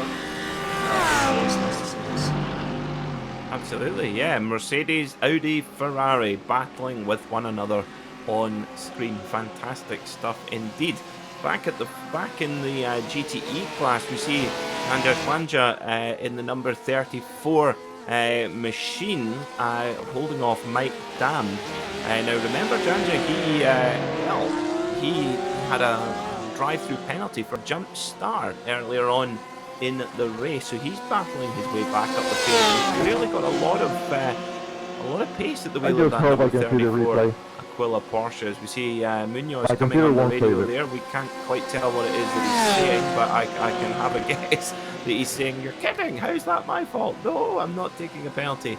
Like you say, Wehan, being a steward, it's a bit of a thankless task, but we should thank them much more often than we do.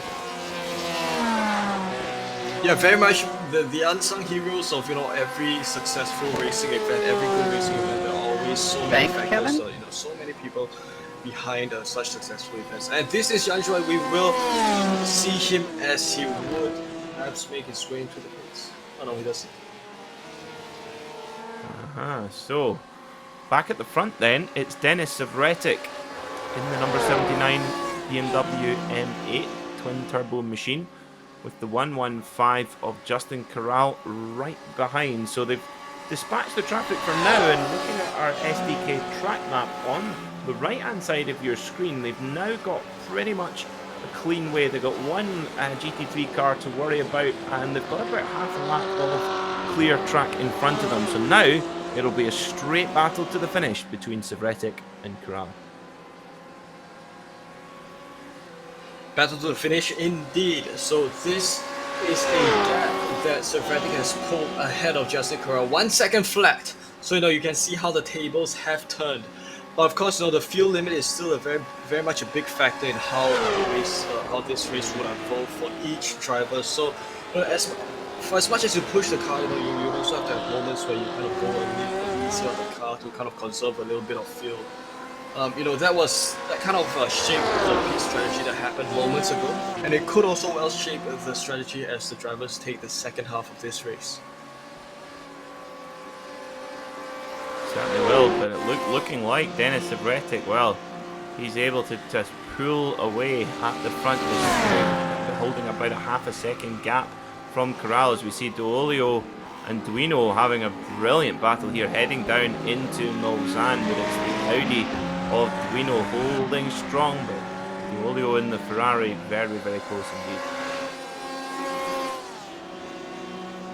Good slipstream between both GT3s. Both of them are rear engine, interestingly, and both of them don't exactly handle too much differently. So both of them, they're more responsive through the corners as compared to the Mercedes AMG.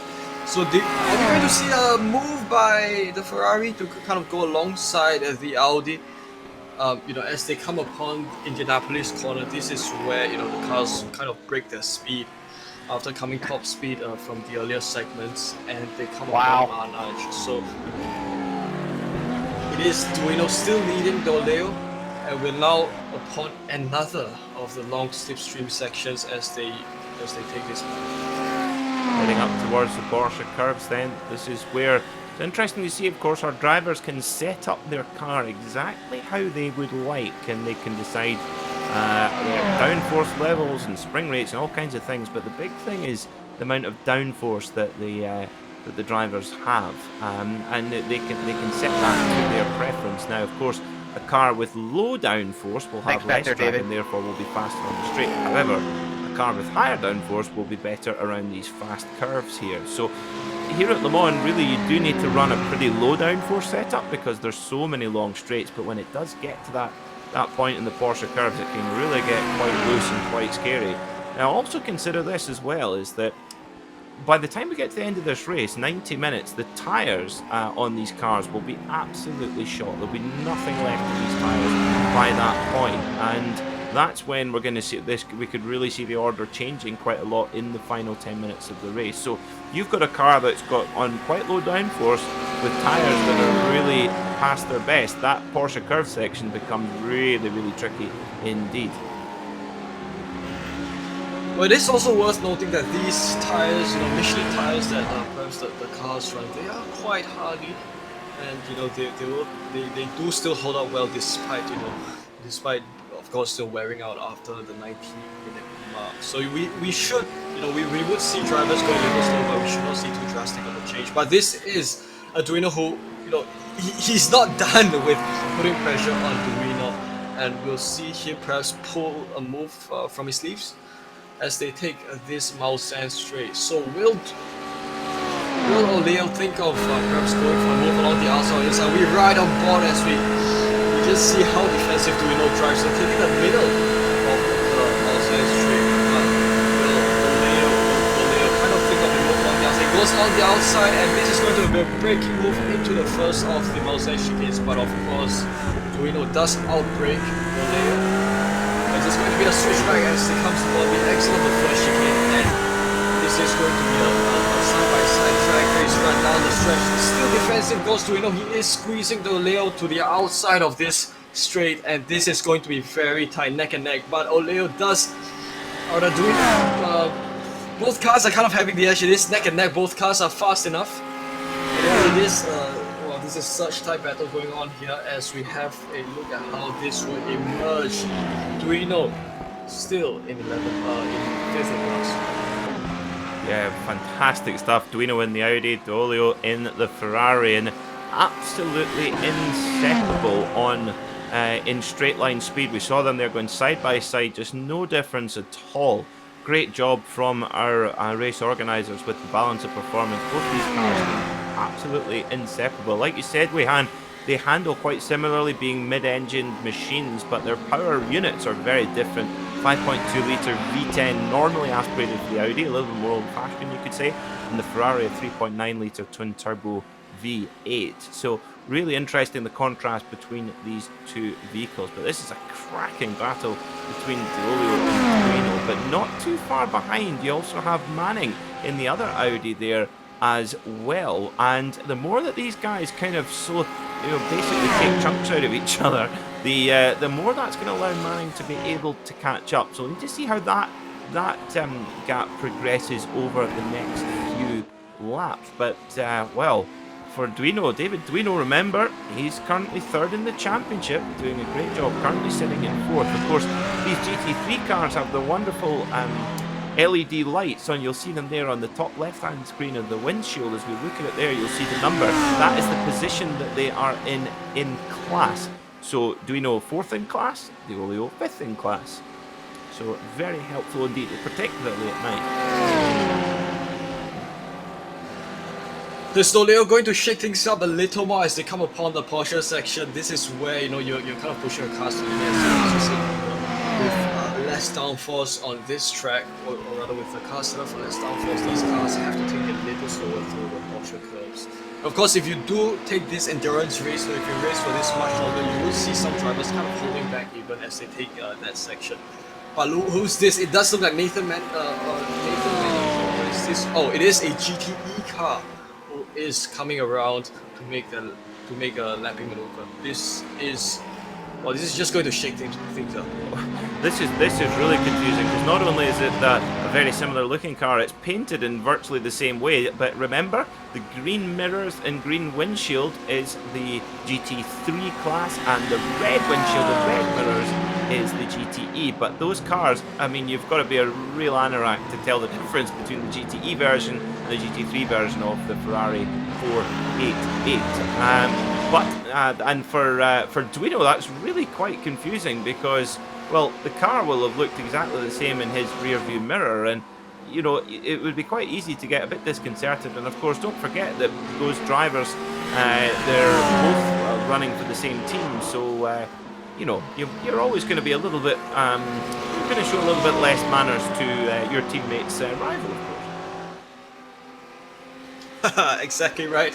So, you know, that move is cleaned off, and we've got a BMW and a GTE who's going to shake things up again. It's the turn of that BMW. But of course, you know, both Duino and Doleo kind of holding it very well together thus far. And wow, this is a classic move, you know, pulled off by Doleo. He did take advantage of the BMW making the overtaking move to kind of try to get a little bit of an advantage. But Duino does hold off. And we saw a little bit of mistake along the exit, and Doleo is a little distance behind at this point. I suspect Doleo might be serving a slowdown. No, I don't think so. I think he just got a poor exit out of the chicane there. And interestingly, Doleo in the 036 Ferrari just was able to just tuck into Travis Schwenke's draft there, the GTE car, and the BMW just coming through. But Duino was so impressive on the brakes, just braking that a little bit later and able to maintain position. Now looking at Arthur Chan in the number 87 Ferrari, he's got Ryan Collins right behind him in one of the Aquila Porsches.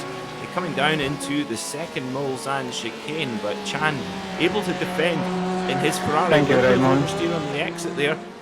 Dennis Reddick getting on the radio on his car. We won't know. But he's pulled out a 3.6 second gap from Justin Corral. Absolutely exceptional pace from Dennis Savretic. Remember, Dennis Savretic, our defending GT3 champion, as we see Orion Collins going past, heading into Mulsanne past Arthur Chan. Good move there from the Porsche driver. But yeah, for Dennis Savretic, our reigning GT3 champion from last season, and looking like he's heading towards a third win out of 3 in this season here in the Ricmotech GT Challenge Series. But Arthur Chan, he's not giving up.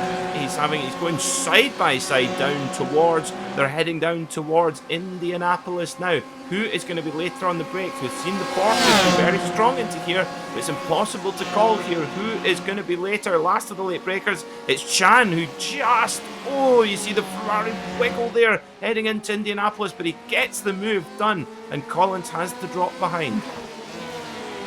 Well, that was such a close battle for P5, and Arthur Chan holds on very well indeed. Ryan Collins still sitting in 6th position, so you know it is both drivers pushing each other at this point.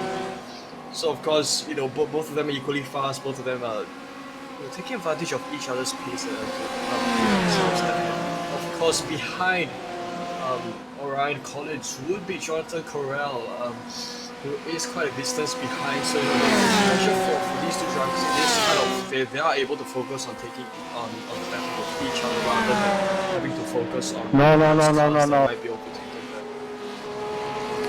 Absolutely, it's just right on cue. Cameron Martineau in the Ferrari sets his best lap time of the race. He's opened up by a 2-second advantage from Lavender in the other Audi as well.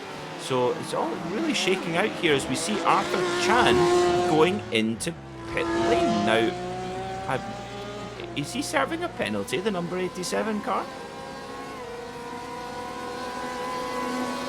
I would imagine not. It might be down to perhaps fueling. Absolutely, we will have to see as he makes his way into the pits. Is this going to be just a pit lane penalty, or is he? Yeah, he is in fact going into his pit stall, so he might have made a miscalculation in pits earlier on. But we're back with the race leader, Dennis Savretic. He's built a close to a 4-second gap ahead of Corral. So you know, once he made the move ahead, it was kind of bye-bye for the rest of the grid, as he's now kind of pushed his way so far ahead of everyone. Yeah, what a shame if that seems to be the case for Arthur Chan. He's obviously made a mistake, like you say. That's the only explanation for it. That he's made a mistake with the calculation of the fuel, or not able to get the right fuel consumption in the opening stint, perhaps. But yeah, what a pity, because he was running really strong there, keeping Collins at bay. But that's kind of given Collins a little bit more of a respite. Now his biggest worry is his teammate Jonathan Corral, just a couple of seconds back further down the road, with his other teammate of Janja in the 34 just about 5 seconds further back, with Mike Dam in 8th, about maybe 10 seconds or so. But at the front, like you say, Denis Savretic just pulling away. Look at the gaps there on your bottom of your screen. Thanks to our producer Dennis Branch, you'll see there just how much time that Corral is losing to Savretic. And Savretic's pace, I mean, that is just metronomic. 350.7, 50.8, 49.9, 50.4 and 49.9. Absolutely robotic. I used that word earlier, I'm going to use it again. It's the best praise I could possibly use. Denis Savretic so far this season has been absolutely flawless. Brilliant performance so far with 14 minutes to go in this race. And he's still extending the gap, ahead of Corral. It's extended to 4.27 seconds. So we're back with the GT3 race leader, the leader of the GT3 field. It is Cameron Martino, because he's also led for quite a good portion of this race. He is 2 seconds ahead of Caleb Jean Lavender, who, I think the positions over here at the GT3 field have remained as such for pretty much most of the second half of this race. And we would probably see these positions kind of becoming more set in stone as we come towards the final couple of moments of the race. So see Cameron Martino just running a steady pace, but Lavender, in the last 5 laps or so, he's losing a little bit of time, but in the last 2 laps, able to just steady the ship a little bit. So maybe the tide's turning a little bit, and of course with Cameron Martino running at the front of the field, he's always going to have to putting in a really strong pace to maintain that. And it's maybe Caleb John Lavender's been perhaps just keeping his powder dry a little bit and just saving a little bit to the very end. And of course, all the points can get handed out at the end after the checkered flag. Now, for Lavender, remember, he's second in the championship right now, with Elvis Rankin currently back in 3rd spot. So for Lavender, a second place or even getting up for the win would really help him to close the gap to Elvis Rankin. It should be that Elvis Rankin will, if he put the flag out now, he would maintain his championship lead, but he would have it cut down a little bit. Thank you, guys. Back with the GTE runners, Savretic and Corral. Savretic taking another 0.2 of a second out of Corral. And you have to think that for Corral, he's probably now going to put it in cruise control and just ease the car home, because really the risk involved trying to catch this man, Denis Savretic, probably not worth it. And for Corral, a second place finish will bring a good bag of points. Gaps up to 4 seconds, so it is a stellar performance by Savretic. We could just well see him take this home, with the consistency that he has had. If you have a look at the rest of the GTE field, I did notice that there are less GTE cars than GT3 cars. So you would be able to kind of segment, if you can see from the minimap on your top right of your screen. You can kind of segment the battles between Savretic and Corral. That would be one, and also positions 3 and 4, the cars of Alcrudo and Schwenke. That would be another battle segment. You've got some, and we're with him. In fact, right now, this is Alcrudo, who is sitting in 3rd. He's not exactly coming under much pressure from Schwenke, but of course, these drivers they have been battling all race long. And Alcrudo began from 4th. He's now in 3rd, so he has 1 position up from where he came from. Schwenke, on the other hand, 4 positions up from where he started from. He's 4th at the moment. He began from 8th earlier on this race, and it is such a good racing to see here. They are coming upon some lap traffic in the form of some GT3 cars, so it is something for them. It is kind of their turn to manage lap traffic coming their way.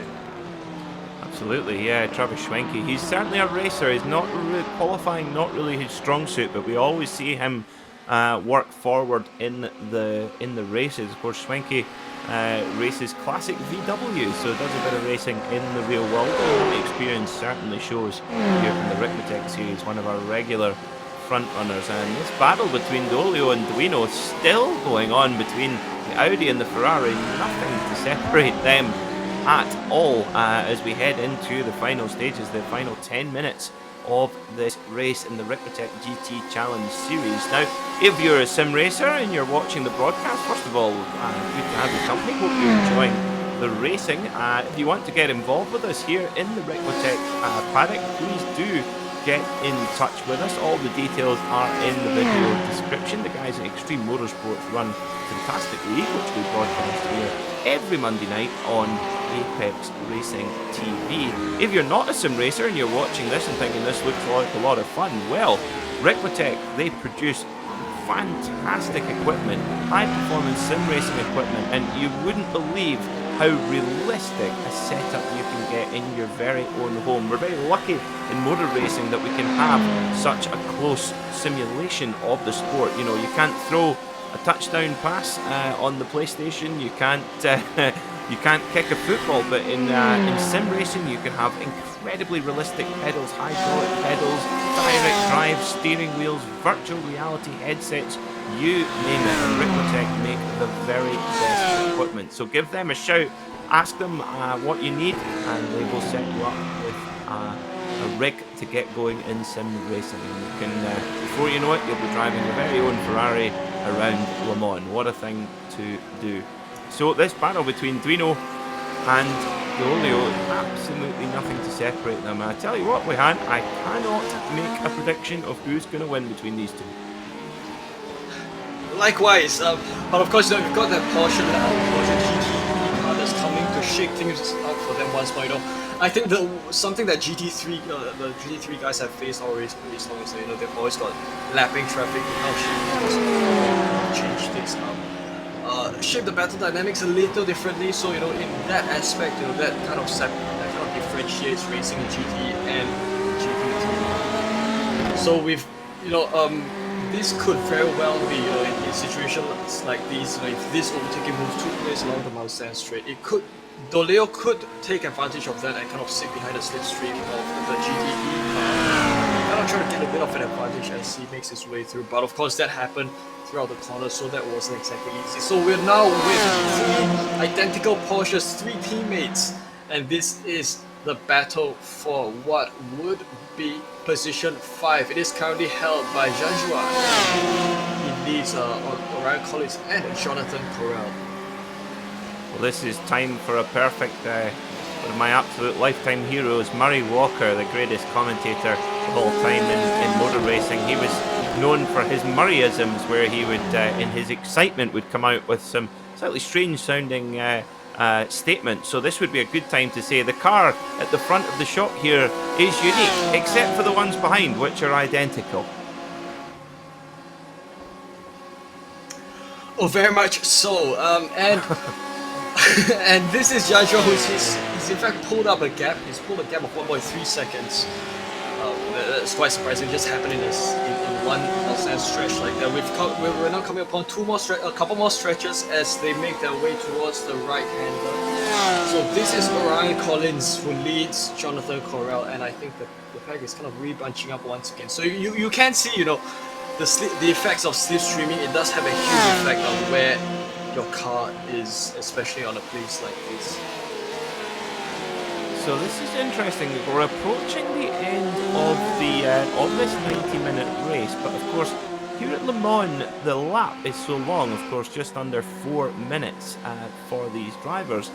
And interestingly, of course, normally when you take the white flag and signal in the final lap when the leader goes across the line, you know, on a normal lap of 1.5 minutes or 2 minutes or so, the fuel doesn't necessarily cause a problem. But here at Le Mans, if you've got to do another 8.5 miles longer than you thought, just because you're in the wrong place, you're just in front of the leader, and you have to kind of do one more lap than you thought, it all comes down to when the leader comes over the line. So we'll see. We'll keep an eye on that to see when the white flag comes out, because if we go slightly longer than the 90-minute race, well, there could be one or two drivers that are getting a little bit nervous about their fuel. We're going all up close with these two, the Audi and Ferraris. Now, these are two of the iconic cars in the GT3 field. You know, you've also got a Mercedes, which there are two of those. And right now it's still Doleo behind Duino. So I think their positions, it is very much unpredictable. They have set in this order for most of the second half of this race, but things can always become changed up, especially if a lapping GT comes upon them. More so if it happens behind the Mulsanne straight, things can change up a little bit. So they now go wide along the exit of the Porsche Clubs, and this is our Crudo who's gone into the pits, perhaps for additional fuel, and so have the rest, many of the cars from the GTE field, in fact. Yeah, this is a disaster for all these guys here. They're obviously either not had the right fuel calculation or not been able to save enough fuel and just not able to get the car to the end. So for Janja, for Corral and for Alcudo, an absolute disaster, and that could allow Jen McDonald in 9th place. Yep, as we see her on the timing screen, she steps up to 7th position. So if she can get that BMW M8 home on the fuel that she's got, that will be very much a benefit for her in the streetsurvival.org machine. Beautiful white and blue BMW M8. So I would say that if I were Denis Savretic or Justin Corral, I would be getting pretty nervous right now, because we're seeing most of the GTE field having to go back into pit lane for a really quite costly splash and dash. Well, Wihan, I think they've got to be, I'm sure the fuel light's coming on. They'll know sort of where they are on fuel, but I think we could see a few drivers having to really be very light-footed to get the car to the pit flag. And also given the fact that one lap here is much longer as compared to other tracks, the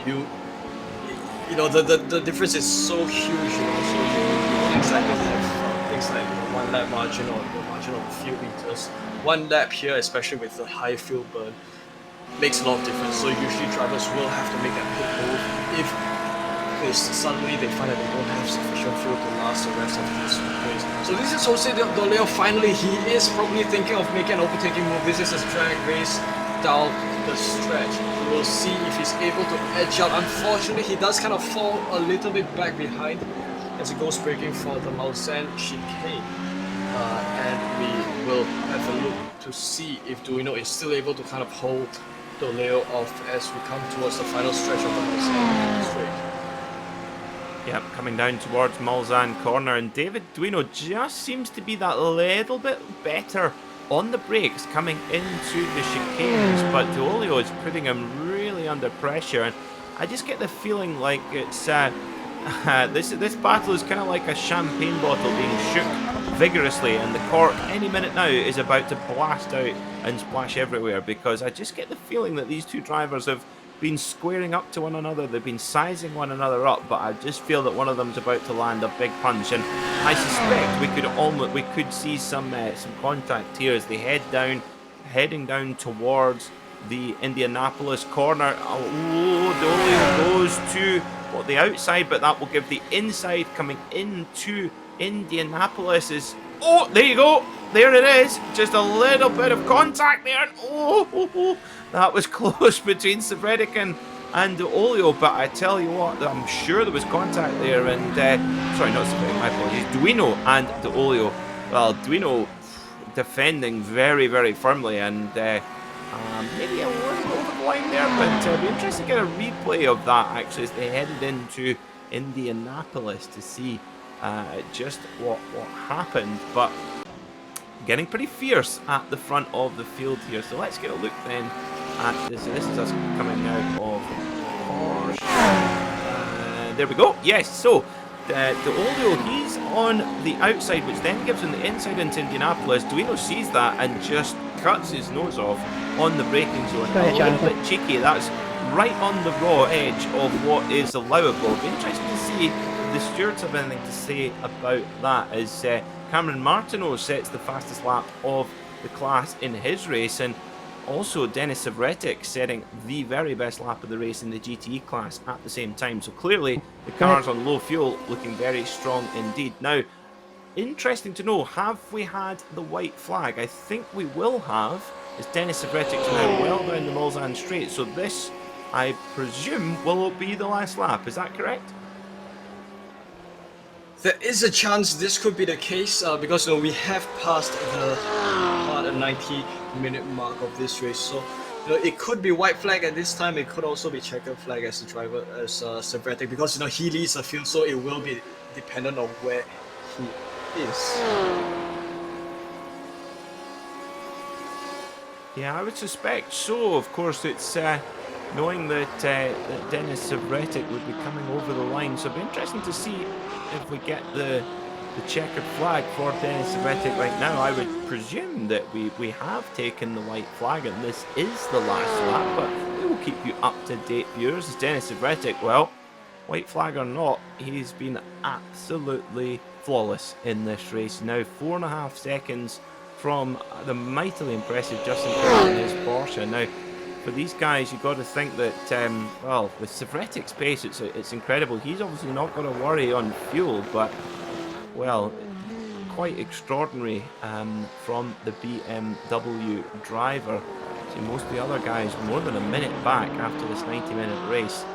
So Denis Savretic then heads up to the Porsche curves for the last time then. And it looks like it's going to be a third win from 3 attempts here in the Ricmotech GT Challenge Series. So what this is going to mean is that any car that's in front of Savretic will have to do one more lap, and any car that's behind him will finish the race with him. Checkered flag.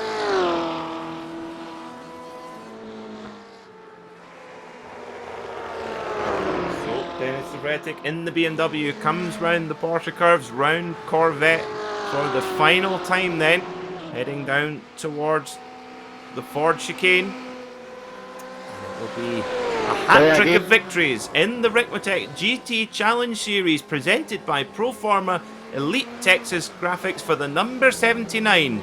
Denis Savretic in the BMW M8 is your winner then, as he takes the checkered flag to win. As you see, one of the Ferraris there just letting him by to take the checkered flag as well.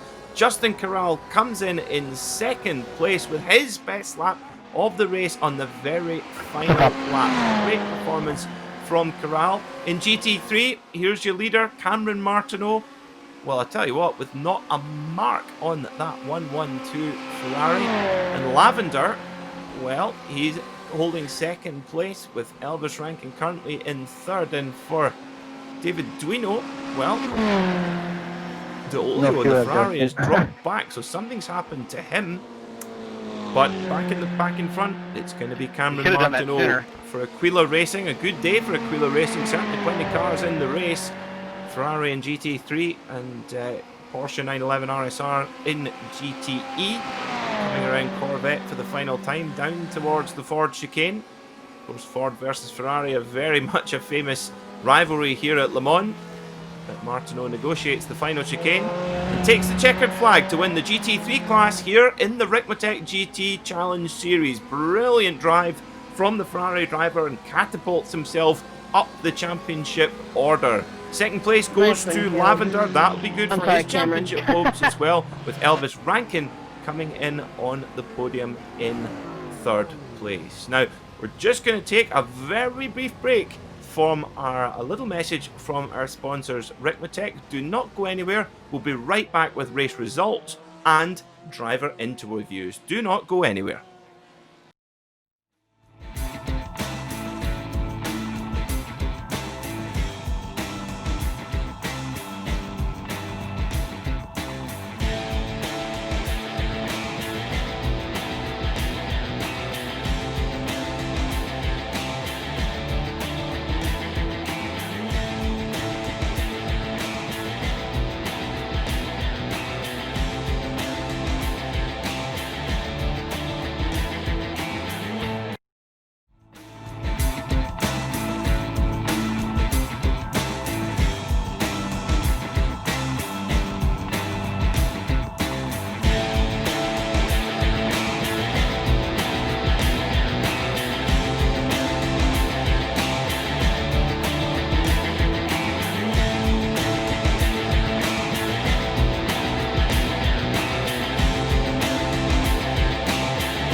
Welcome back to the Ricmotech GT Challenge here on Apex Racing TV. And what a race! Over 90 minutes around the beautiful Circuit de la Sarthe here at Le Mans. Were you running out there at the end, Jeremiah? In both GTE and GT3 classes. So let's take a look at the results for the race and see where your favourite driver finished. Just waiting for... so my apologies, folks. We're waiting on, of course, the lap here at Le Mans so long that we're waiting on our last couple of cars coming over the line. So we'll need to, we'll have the race results for you in just a second. One of the unique challenges of broadcasting races at this incredible circuit, of course. Looking forward to going here in just a couple of weeks. So, Ricmotech GT Challenge GTE winner Denis Savretic winning by 2.7 seconds from Justin Corral in the Porsche. Travis Schwenke getting the final spot on the podium after another consistent performance from him with Alcudo in fourth and Mike Dam rounding out the top 5 in his Porsche. Ryan Collins was 6th with Jonathan Conral in 7th, with Kanya in the number 34 in 8th, Arthur Chan 9th, with Jen McDonald in 10th place. Rafael Souza was 11th. So that's our GTE runners. In GT3, it was Cameron Martineau in the 112 Ferrari winning by a convincing margin, 6.6 seconds from Caleb John Lavender in the Audi. Elvis Rankin solidifies his championship lead with a 3rd place finish in his number 1 Ferrari. 4th place was David Duino with an amazing defensive drive against the advances of Loeski Dolio, who finished all the way back in 7th. Nathan Manning was 5th and David Payton 6th. Kevin Ford came in 8th in his Ferrari with Jeff Jacobs and Chris Thorman rounding out the top 10. William Dillon was 11th, Derek Holland 12th, Kevin Hawkinson 13th, Bobby Childs 14th, Jeremiah Kellerman 15th, with Scott Brooks, Ross Roddick and Tony Kernan rounding out the runners, with Daniel Munoz, Raymond Rodriguez and Joel Lee in 21st. Now, we hopefully will have a couple of our drivers come into our interview room here on Apex Racing TV, and I believe we have our GT3 winner, Cameron Martineau, joining us in the commentary box. Cameron, a fantastic drive, a convincing victory. How does that one feel? Oh, thanks, Peter. Yeah, it feels really, really good. Yeah, I was this feels really good and kind of feels like redemption from last week at in the Cayman. So well, certainly well deserved. And of course, here at Le Mans, it's the circuit here has some unique demands, to say the least, and a completely new strategy required as well. But tell us about your setup, because of course at Le Mans, a low downforce setup is obviously necessary for the long straights. But coming towards the end of that race, the 90-minute race, coming through places like the Porsche curves, how is the car feeling, and how do you like to set your balance for this track? yeah, so it's interesting that you say that. I was making up a lot of time in the Porsche curbs. The car felt really, really good throughout the entire stint. It actually getting faster and faster. So typically, yeah, a lot of low downforce is required here at this track. You know, if you're not going to be able to keep up on the straights, and I was definitely playing around with my rake and some of my camber settings just to get the car to handle the way I wanted it to. So overall, unbelievable race, and setup was absolutely fantastic. How many beers do I have to buy you to get that set up for my family? Clearly it works. It worked very well today, indeed. Now, while you're live here in the Apex Racing TV commentary box, is there anyone you'd like to give a shout out to live on the broadcast? Yeah, I'd really like to give a shout out to my teammates at Aquila Racing, and also give a shout out to the admins. They put in a lot of work and effort, and as well as some of my family that's at home watching the broadcast right now. And big thank you to you guys for coming here every week and putting on a great show. Well, thank you very much for the kind words, Cameron. Go and enjoy your victory, and we'll see you next time in a few weeks' time here in the Ricmotech paddock. Alrighty, thank you, Peter.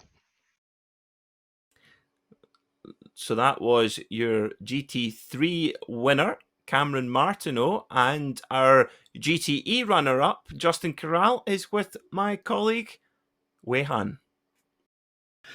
Wonderful, Justin. Wow, look, I recall that you had the race lead for quite a huge moment in the race for a good portion of the race, in fact. But Dennis Savretic did have a good battle with you, and he took the race win. So congrats for coming home in second and putting on a good show for all of us to enjoy. So could you tell us more about how your battle with Dennis went? For such as the first portion of the race, the pit battle that we did get to see during the middle of the race, as well as the second portion of the race when you came towards some of the lap traffic. Well, I knew the BMW had way more power on the straights than I did, so I was trying to gap him, but he was able to keep it down. And then when we were going into pits, I was hoping I could, because I was fuel saving the whole time, so I was hoping I could get in and get out way before him, but that didn't work either. So Sure, and we did notice that both you guys had been able to pull such a huge breakaway from the rest of the field. Even though, despite the fact that you had been fuel saving, so that was such a standard performance by both of you guys. So, look, I think with racing here at Le Mans, it is a bit different from racing on various other shorter tracks that we're always used to. For one, the fact that stretches here are long, sometimes it does skew towards the benefit of the BMW. But do you think that things like slipstreaming, they might have come towards your benefit as you try to save fuel? oh yeah, it would have. I'm pretty good at saving fuel at this track, so I figured if I could get out front and keep him behind me, keep him out of my draft, I could make him push to catch up to burn more fuel and maybe end up taking less fuel, but it just didn't work out. This is too fast. Yeah, I understand. Yeah, I think his consistency is up there, and so is yours as well. And look, before I let you go, anyone you'd like to give a shout out to, sponsors, anyone? Just like to thank the Orion team for helping me out, and the Willa team for helping me out, and look forward to the next race. Wonderful. That was Justin Corral, second place finisher in the GTE field. And we will have Cameron Martineau next, and he is with Peter McKay. I'm sure Cameron probably won't want to speak to me again. He's off having a celebration. Sorry about that, Cameron. It's, no worries, guys. Well done again. Such a you. good victory. We had you in here twice for a chat. No problem. Enjoy. So you. I believe next up is third place finisher in GT3, which is Elvis Rankin. We'll have young Elvis come in to join us. It looks like we do. Elvis, a brilliant drive to third place today at Le Mans. Tell us about your race. If I could sum it up in one word, it would be slowdowns. That's literally all I can sum it up by now. I tried to pull off a good strategy in our number 1 Orion Ferrari, but I think if I would have gotten a little less than 5 slowdowns in the whole race, I think I would have had a shot at it. I had the pace for sure. I just got the slowdowns wrong place, wrong time. I pulled off the right fuel strategy, but didn't get it where it counted for sure. Yeah, here at Le Mans, of course, the the stewards, they are particularly strict, and there's nothing worse when you just sneak over that edge and then you get that slow down penalty. It's certainly tricky. Of course, next round in this series, we're heading off to Laguna Seca, not a track where slowdown penalties are the issue. It's more certainly the corners like the corkscrew and such. How are you feeling heading into that particular race? Really good. Last time we went there in Sports Car Series for Ricmotech, I picked up the win there, so I feel really good going there. I feel like that's a track I'm pretty good at in the GT cars, and I'm just going to see if I can go repeat there, get back on form. Fantastic stuff. Now, Elvis, we know, of course, that you do quite a bit of racing in the real world. Now that things are starting to open up back up again with after the lockdown, have you got some racing going on in the next wee while? Yeah, I'm gonna be doing a Formula Car race at Sebring International Raceway. It's gonna be a blasting, and we got a big plans for 2021 for sure, and through the off season, so it'll be exciting. Oh, Sebring, I am jealous. I'm beyond jealous that you get to drive a single-seater car around Sebring. Make sure that your teeth are in, because, of course, the bumps around there will be I rattling them will. out. Now, Elvis, I know you've obviously, with your sim racing exploits and your real-world racing exploit, there's a lot of people who are part of the effort. Tell our viewers on Apex Racing TV who they are. Yeah, first off, I want to thank my team, Orion Race Team. You know, they did an amazing job bringing me on board, and I'm so thankful to be on board with, in my opinion, the world class team.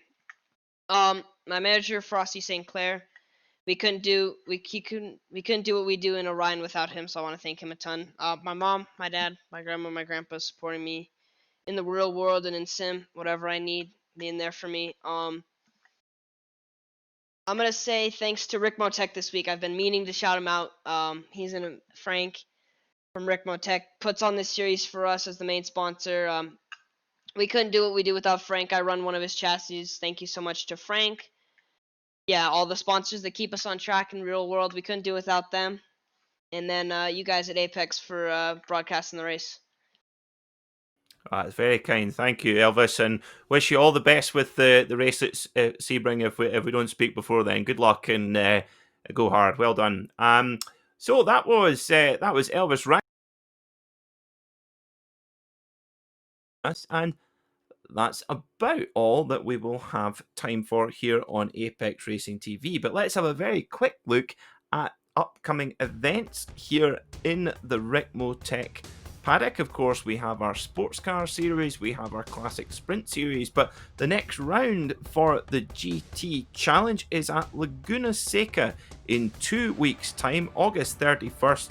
We go to Monterey, to California, to, well, a different circuit you cannot find more than Le Mans. Of course, Laguna very much undulating, tight, twisty, and quite a short lap as well. So that's going to be a completely new challenge for all of our drivers. Thanks so much to our sponsor Ricmotech for their support of this series, and also Elite Texas Graphic as well. Thanks so much to our producer Dennis Branch for bringing us the wonderful images and graphics for the broadcast, and my co-commentator today, Weihan Chan, joining me in the commentary box. But without further ado, thanks so much for watching here on Apex Racing TV, and we'll see you soon here in the Ricmotech paddock. Thanks for watching.